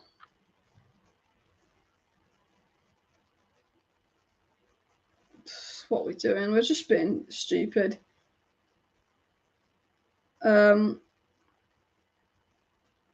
This game is like two kids which have just learned how to play FIFA and are now playing together. Both of them are just kicking the ball in front, waiting to see what's happening. I get what you mean. It's not, the quality isn't quite what you got in like the Man City Liverpool game, is it? As well, we're testing our defensive capabilities by inviting them to attack. Yeah, I do think we need to be more attacking. I do think, you know, we need to take Scott or Ericsson off for another attacker and bring back that balance. Because I think we are inviting too much pressure. And I think if it does go 1-0, where does the goal come from? Because this team is very good out of possession. This team is playing very well out of possession, but in possession it is poor as well. You know, we've only, you know, we're 20 minutes into the second half and we haven't done a whole lot. The first half was very good, but we're inviting a bit of pressure now. Samira gives it away. Varane. Dewsbury Hall. McTominay. We're giving away the most silly free kicks. We're giving away the most stupid free kick ever. What? They've got James Maddison. I'd surprised McTominay didn't get booked, to be fair. Absolutely shocked. I hate the fact that they're having free kick after free kick after free kick. Giving away so many free kicks. United needs to be careful because we're so silly when we give away free kicks like that. So silly, aren't we? This is quite a good chance for Leicester. This is a good chance for Leicester. I mean, I don't trust De Gea against Maddison. I do not trust De Gea against Maddison. If Maddison hits this on target, I think it's a goal. Like, De Gea, I know he saved a good one earlier, but I think I just feel like this has got Maddison goal all over it because you can't foul there with James Maddison on free kicks. I'm worried Maddison to take the free kick. I'm scared, man. I am scared. Leicester could score this. This is a really good chance for Leicester to score. A really good chance for Leicester to score. No. This has got Leicester goal all over it. This has got I don't want to watch this, guys. I don't want to watch this. Maddison with a free kick and just oh my god. Hurry up and take it. Oh, right into the wall. Oh, I can breathe. The Gea catch. You just can't. When Maddison has a free kick in that position, man, he's such a talented free kick taker. Sometimes you just can't relax. Maddison's a player I'd take at United. Ronaldo potentially coming on. We do need. I think we need Rashford on the left and Sancho on the right. You know, I think Rashford's the winger. I think Rashford's so much more use on the wing. Delow's been fouled. How? What? They pulled back Delow. Fucking idiot. For Sancho again. Why? I don't know why this. I don't get this weird. I don't get why he's doing the exact same subs he did versus Southampton. Donny will come on for about 2 minutes, or Fred will come on for about 2 minutes, and McTominay now. I just don't think this team. I'd have liked Ronaldo to go on for McTominay and onto a front three. But now Ronaldo's on, hopefully I can get a goal. We do need a second goal, and Ronaldo's the player in our team that just, you know, he guarantees goals. You get guaranteed goals with Ronaldo, so. United sing, Viva Ronaldo, Viva Ronaldo, Viva Ronaldo, Viva Ronaldo, Viva Ronaldo. time. It's weird that Ronaldo's not starting. I just don't. We're winning the game, and you watch us tonight, but I don't know what we've done in the second half. We're playing part of the bus football here. We should be trying to make it 2-0. You know, part of the bus football's boring. By the end of the day, the most important thing is the 3 points. Here comes Bars. Well done, Delo. Well defended there by Delo. Mr. Casemiro.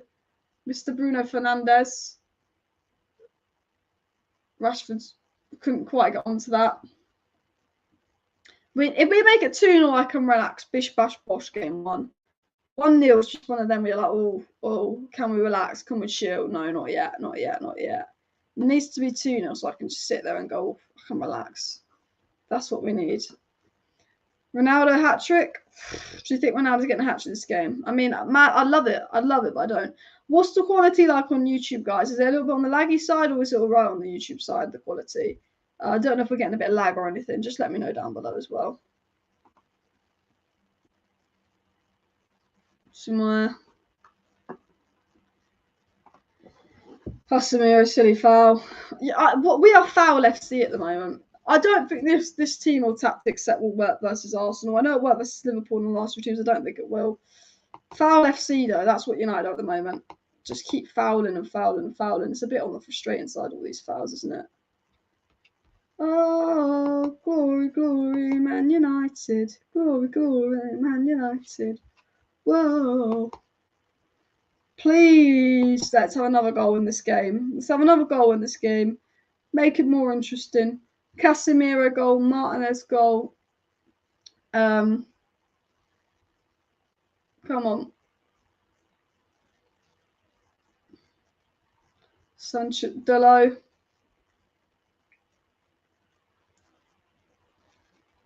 Ronaldo's fouled.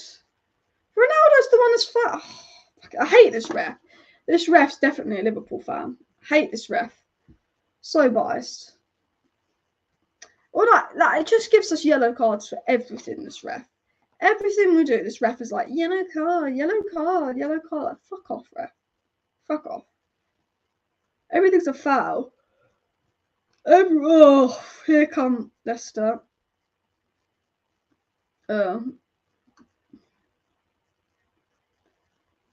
Delo's been very good. Delo's been very good. Very, very good as well.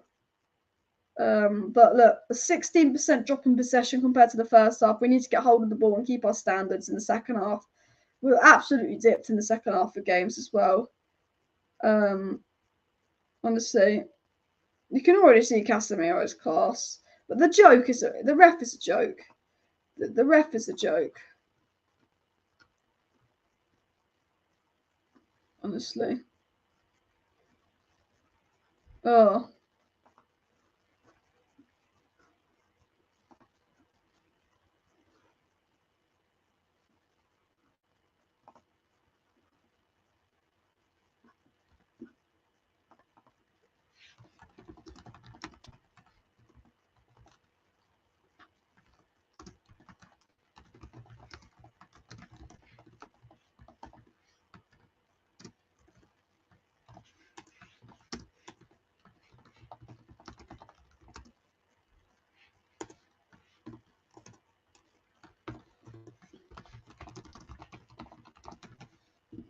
United giving it away. Why is everything we do a foul? Why is every little thing that United seems to be doing this game a foul? It's just turned into a boring match because the ref is just like foul, foul, foul, this foul, that foul. It's all a foul. I mean, Craig Pawson, what did you expect as well? Donny on for Ericsson, who's slowing down. Yeah, Ericsson looks knackered, mate. I won't lie, Ericsson looks knackered. I think Donny needs to come on. I don't know if we'll see him come on, but I think Ericsson almost does a really good ball into Bruno here. Delo on the ball. Delo's been very impressive. Bruno, tries to play it into Delo. I think Bruno and Anthony will link up really well for United. This game needs Anthony. This game is crying out for Anthony. Absolutely crying out for him. Absolutely crying out for him.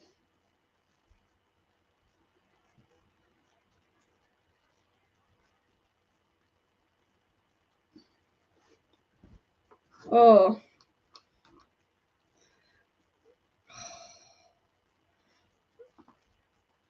Yeah, man, we just can't hold the ball. It's poor second half. Really, really poor second half. But no, Delo's been very, very good. Casemiro. Oh, wayward pass there. Wayward pass, man. Poor pass by Casemiro. But the game needs to end. I'm fed up of it. Like, I'm fed up with the game. Let's sit and let get the 3 points.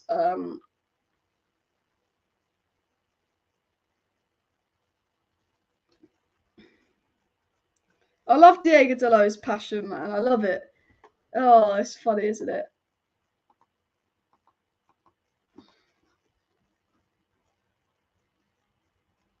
But we're defending well.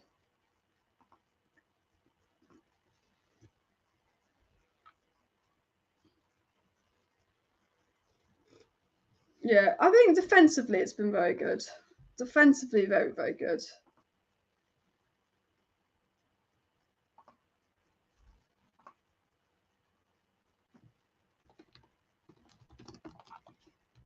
The back four, yeah.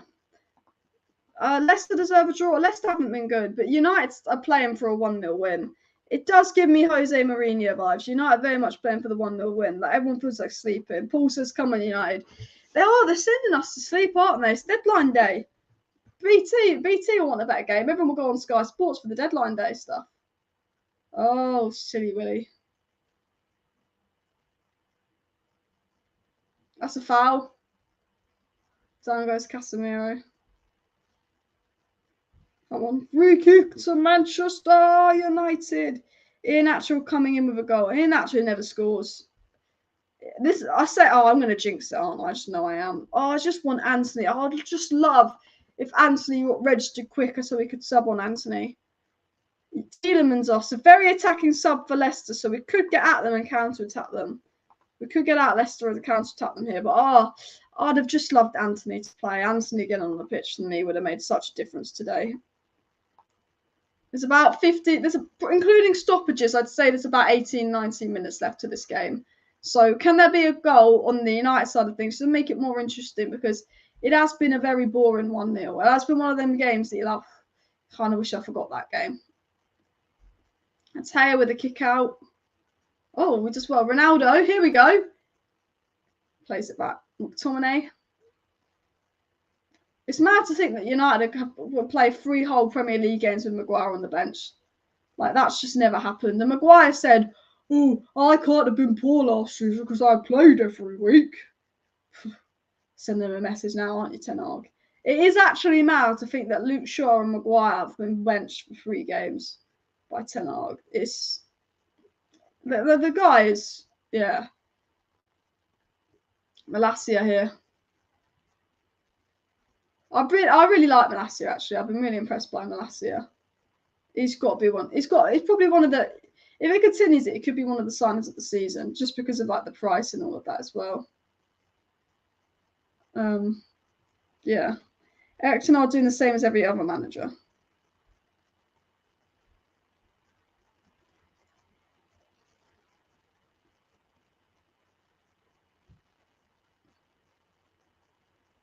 Tomine switches the play. Rashford here. Come on. Come on. I see I can't quite get there. Leicester with the back. Can we make it 2-0 though? Playing the ball around Ronaldo. Ronaldo loses out. McTominay plays it to Doe. Oh, he can't quite squeeze it through. He can't quite squeeze it through there. Come on, Delight. Oh, every fucking thing is a Leicester free kick. Remember Ollie said Maguire was the leader? He never was. That's mad. What's Anthony's wages? Does anyone know what Anthony's wages are as well? Huge game versus the Arsenal Sundays. You're absolutely right, Paul. Feel a goal incoming. Hopefully. Deadline day double that Redknapp. I wish we signed Cody. Cody Gakpo would be an exciting player, wouldn't he, as well? This game isn't great for neutral fans. We need to rely on score on goals. It is a boring game. United need to... It's about the 3 points, but it is a boring game as well. It is. I won't lie, I've been a bit bored for the last half an hour. I think everyone has been. Really. But I'll do a match reaction and shit on the game.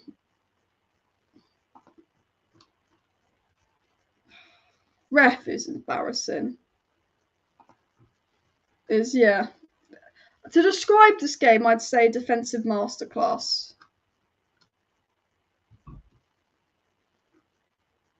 Oh.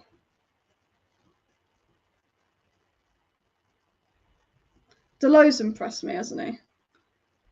Just the fact that Delo, like, his passion, man. Very similar to Southampton game, though. This game's been very similar to Southampton. Very, very similar. But the away fans, you can hear the away fans very, very loud. Very, very loud. Ref. The only thing that's been bad about today is the ref, and the football's been a bit boring as well. We've seen it all. We've won the lot. Need another goal. I am worried that we could just ruin this by conceding a dumb goal. 1 goal lead is dangerous. I don't like this 1 goal lead stuff. You're absolutely right. It is a very dangerous thing. It's very dangerous. We do need another goal. Please, United, just get another goal. Just get another goal. That's all I ask. Get another fucking goal. Because this, we don't want this. We want another goal.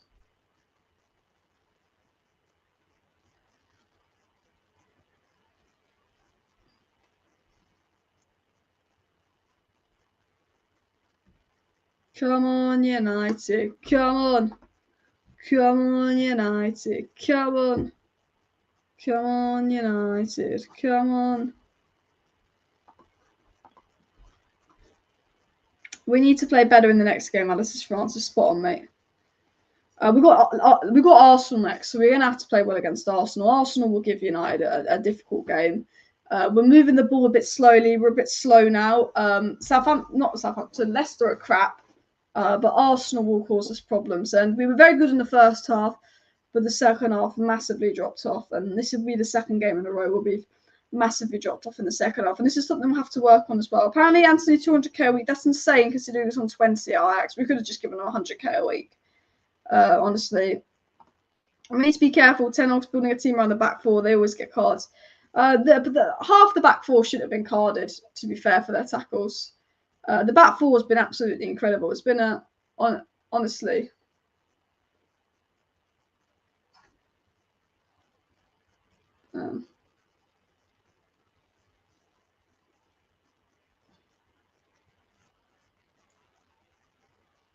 Casemiro has been so impressive. We're very good off the ball. It's just on the ball where we lack.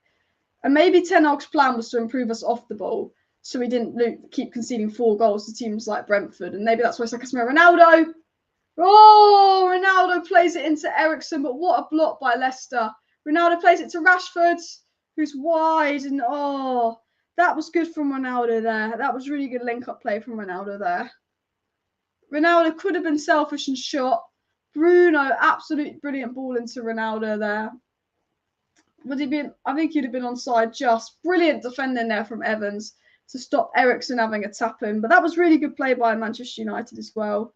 Really good play. But Rashford scuffed it there, which is a little bit frustrating. But that could have been the second goal. And the second goal is exactly what we need, because it has been a bit on the boring side, hasn't it? It's been a bit on the 1 goal lead. This defense is brilliant, but this 1 goal lead is not what you want. Oh no! Come on. Casemiro. Oh. Here we go. Ronaldo. Ronaldo's too slow. It's annoying. Ronaldo has to play it back. That's the only thing about Ronaldo. He doesn't have the pace he used to have. Bruno. Bruno plays it to Delo. Delo with a cross. Oh! If Ronaldo had scored that. If Ronaldo had scored that, man. If Ronaldo had scored that. Oh.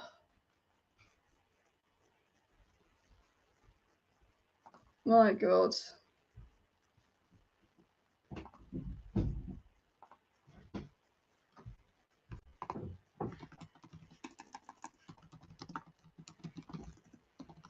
Oh, Viva Ronaldo. That would have been a lovely goal if Ronaldo had scored that. I love how I celebrate like Ronaldo's about to score that goal and then it's actually really nowhere near. But man, what a goal that would have been. United really started to improve these last few minutes, haven't we? Fernandes, Ronaldo. Ronaldo with the cross. We can't quite get to Eriksen there. Rashford keeps it on. Man United got a throw on here. Ronaldo's been very good off the bench. Ronaldo's been very, very good off the bench, to be fair to him. Just on side. Ronaldo's been very good off the bench. Created a few chances. I knew Fred was going to come on. He's repeating everything he did versus Southampton. You just knew Fred was going to come on. Who's down there? Who's that? Rashford. Hopefully Rashford's all right. Too much pace on the ball, yeah. Oh, I really want Eriksen to get a United goal. I really want Eriksen to get a United goal, honestly. That's what we're missing, man. It's not scored yet, but Eriksen's playing really deep.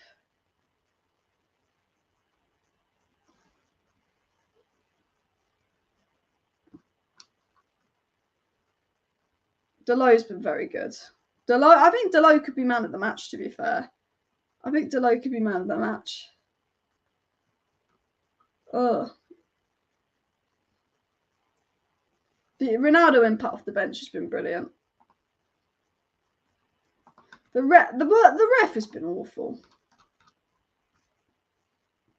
Ref has been absolutely awful. I think Rashford's been good. I actually think everyone's been good and putting a shift today. Yeah, I think everyone's been good and putting a shift. Arsenal have made a third offer for Douglas Luiz now, according to David Ornstein. Let's get Alice to 50k. Yes, of course, subscribe if you're new. We're only 17 likes away from 400 likes on YouTube. So if you're watching on TikTok, please do head over to the YouTube channel. Smash a like. Smash a subscribe if you'd like. It'd be very, very appreciated as well. Thursday night Prem is so weird. I know. It feels like the Europa League. It feels like this is the Europa League game right now. But it's Prem. It's the Prem football, baby. Oh, if Leicester get an equaliser, I'm going to cry, though. I'm actually cry. Could Rodgers be gone in the morning? Could Rodgers be gone in the morning? Could Rodgers be gone?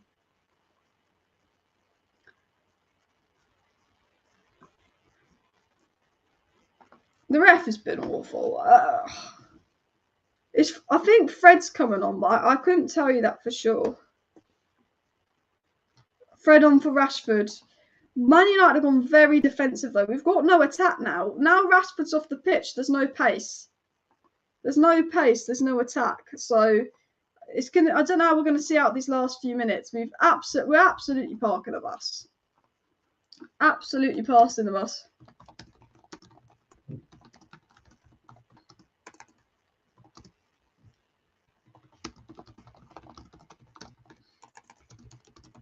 I mean, look.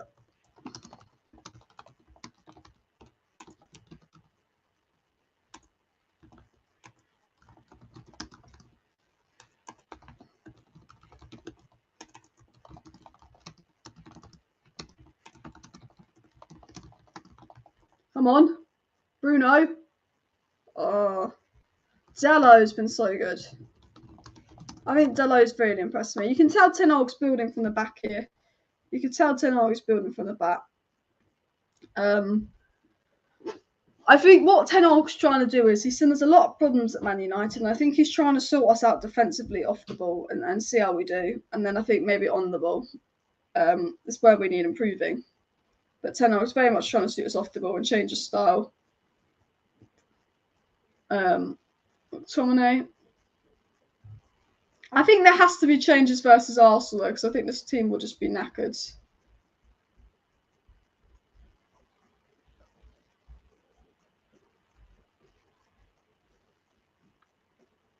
I love how the United have had a chart in Jamie Vardy, a wife is a cross. Jeez.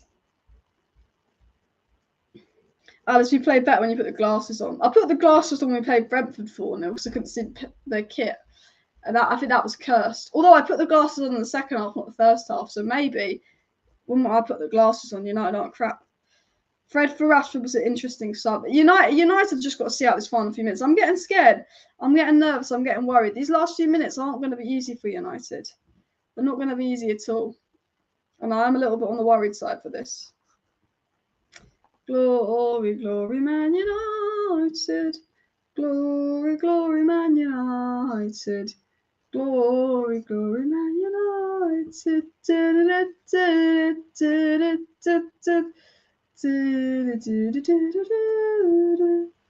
If we win this, we go up to 5th, and we've grinded out 3 wins in a row. And if someone had said to me 2 weeks ago when we're bottom of the league, we could be 5th and winning our next 3 games, I'd be gassed. Here comes Bruno. Oh! The ball was deflected. Oh my God, Bruno. Bruno almost scored. It was deflected just there. Oh my. I need to see a goal.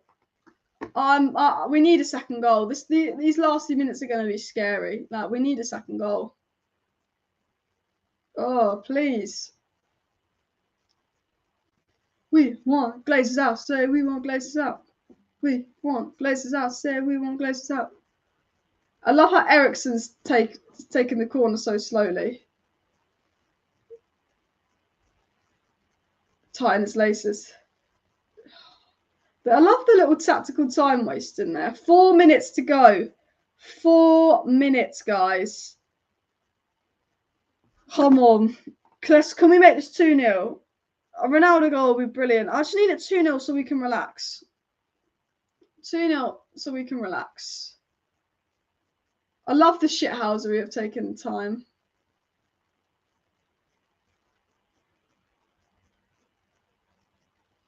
Oh, the time wasting, my God. Eriksen was very good, wasn't he? He did control and dictate the game. The thing is, for me, Delo's been good, Eriksen's been good, Varane's been good. There's so many contenders for man of the match. You know, so many contenders. Come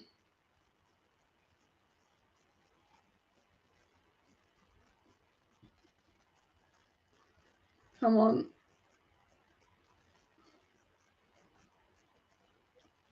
Leicester on the ball here. Here come Leicester, though. I swear, if they score a fucking goal, man. If Leicester make it 1-0 in stoppage time, I'll fucking lose my mind. They're bottom of the league because they're crap. Fucking hell, Maddison over. I can't relax. I can't relax these final few minutes. Score a part of the bus school, but we are parking the bus. I cannot relax the slightest bit. Cannot relax slightly. I will be doing a match reaction after the game, so do make sure you subscribe for that. I'm really excited for match reaction, actually, because we've got lots to say, and I'm going to save my thoughts for the match reaction, but a lot of it's about team United and fighting spirit, really, is a lot of it. Ronaldo, good off the bench. But we need to get more goals. We do need to improve second half. We do need to improve second half and on ball. There's not one negative, you know. There's not one negative about this game, actually. Not one negative, which is what I love. Eriksen dictating play. McTominay put in a very good defensive shift. Ronaldo doing very well off the bench as well. Here comes Ronaldo again. Oh, it's getting the way I say that. Like, we're lacking a little bit in attack, but you know, Leicester have not caused us any problems. Oh shit! Oh, Daka's like, oh, I was about to say Leicester have not caused us any problems, and then they come in attack. I mean, Eriksen's been good, but would I have given him man of the match? I don't know.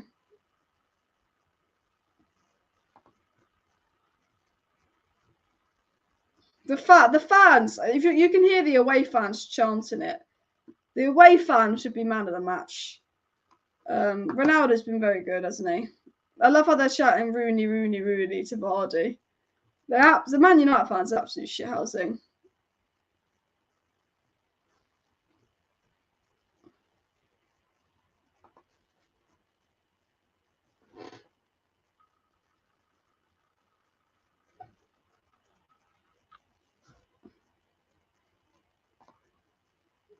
Oh.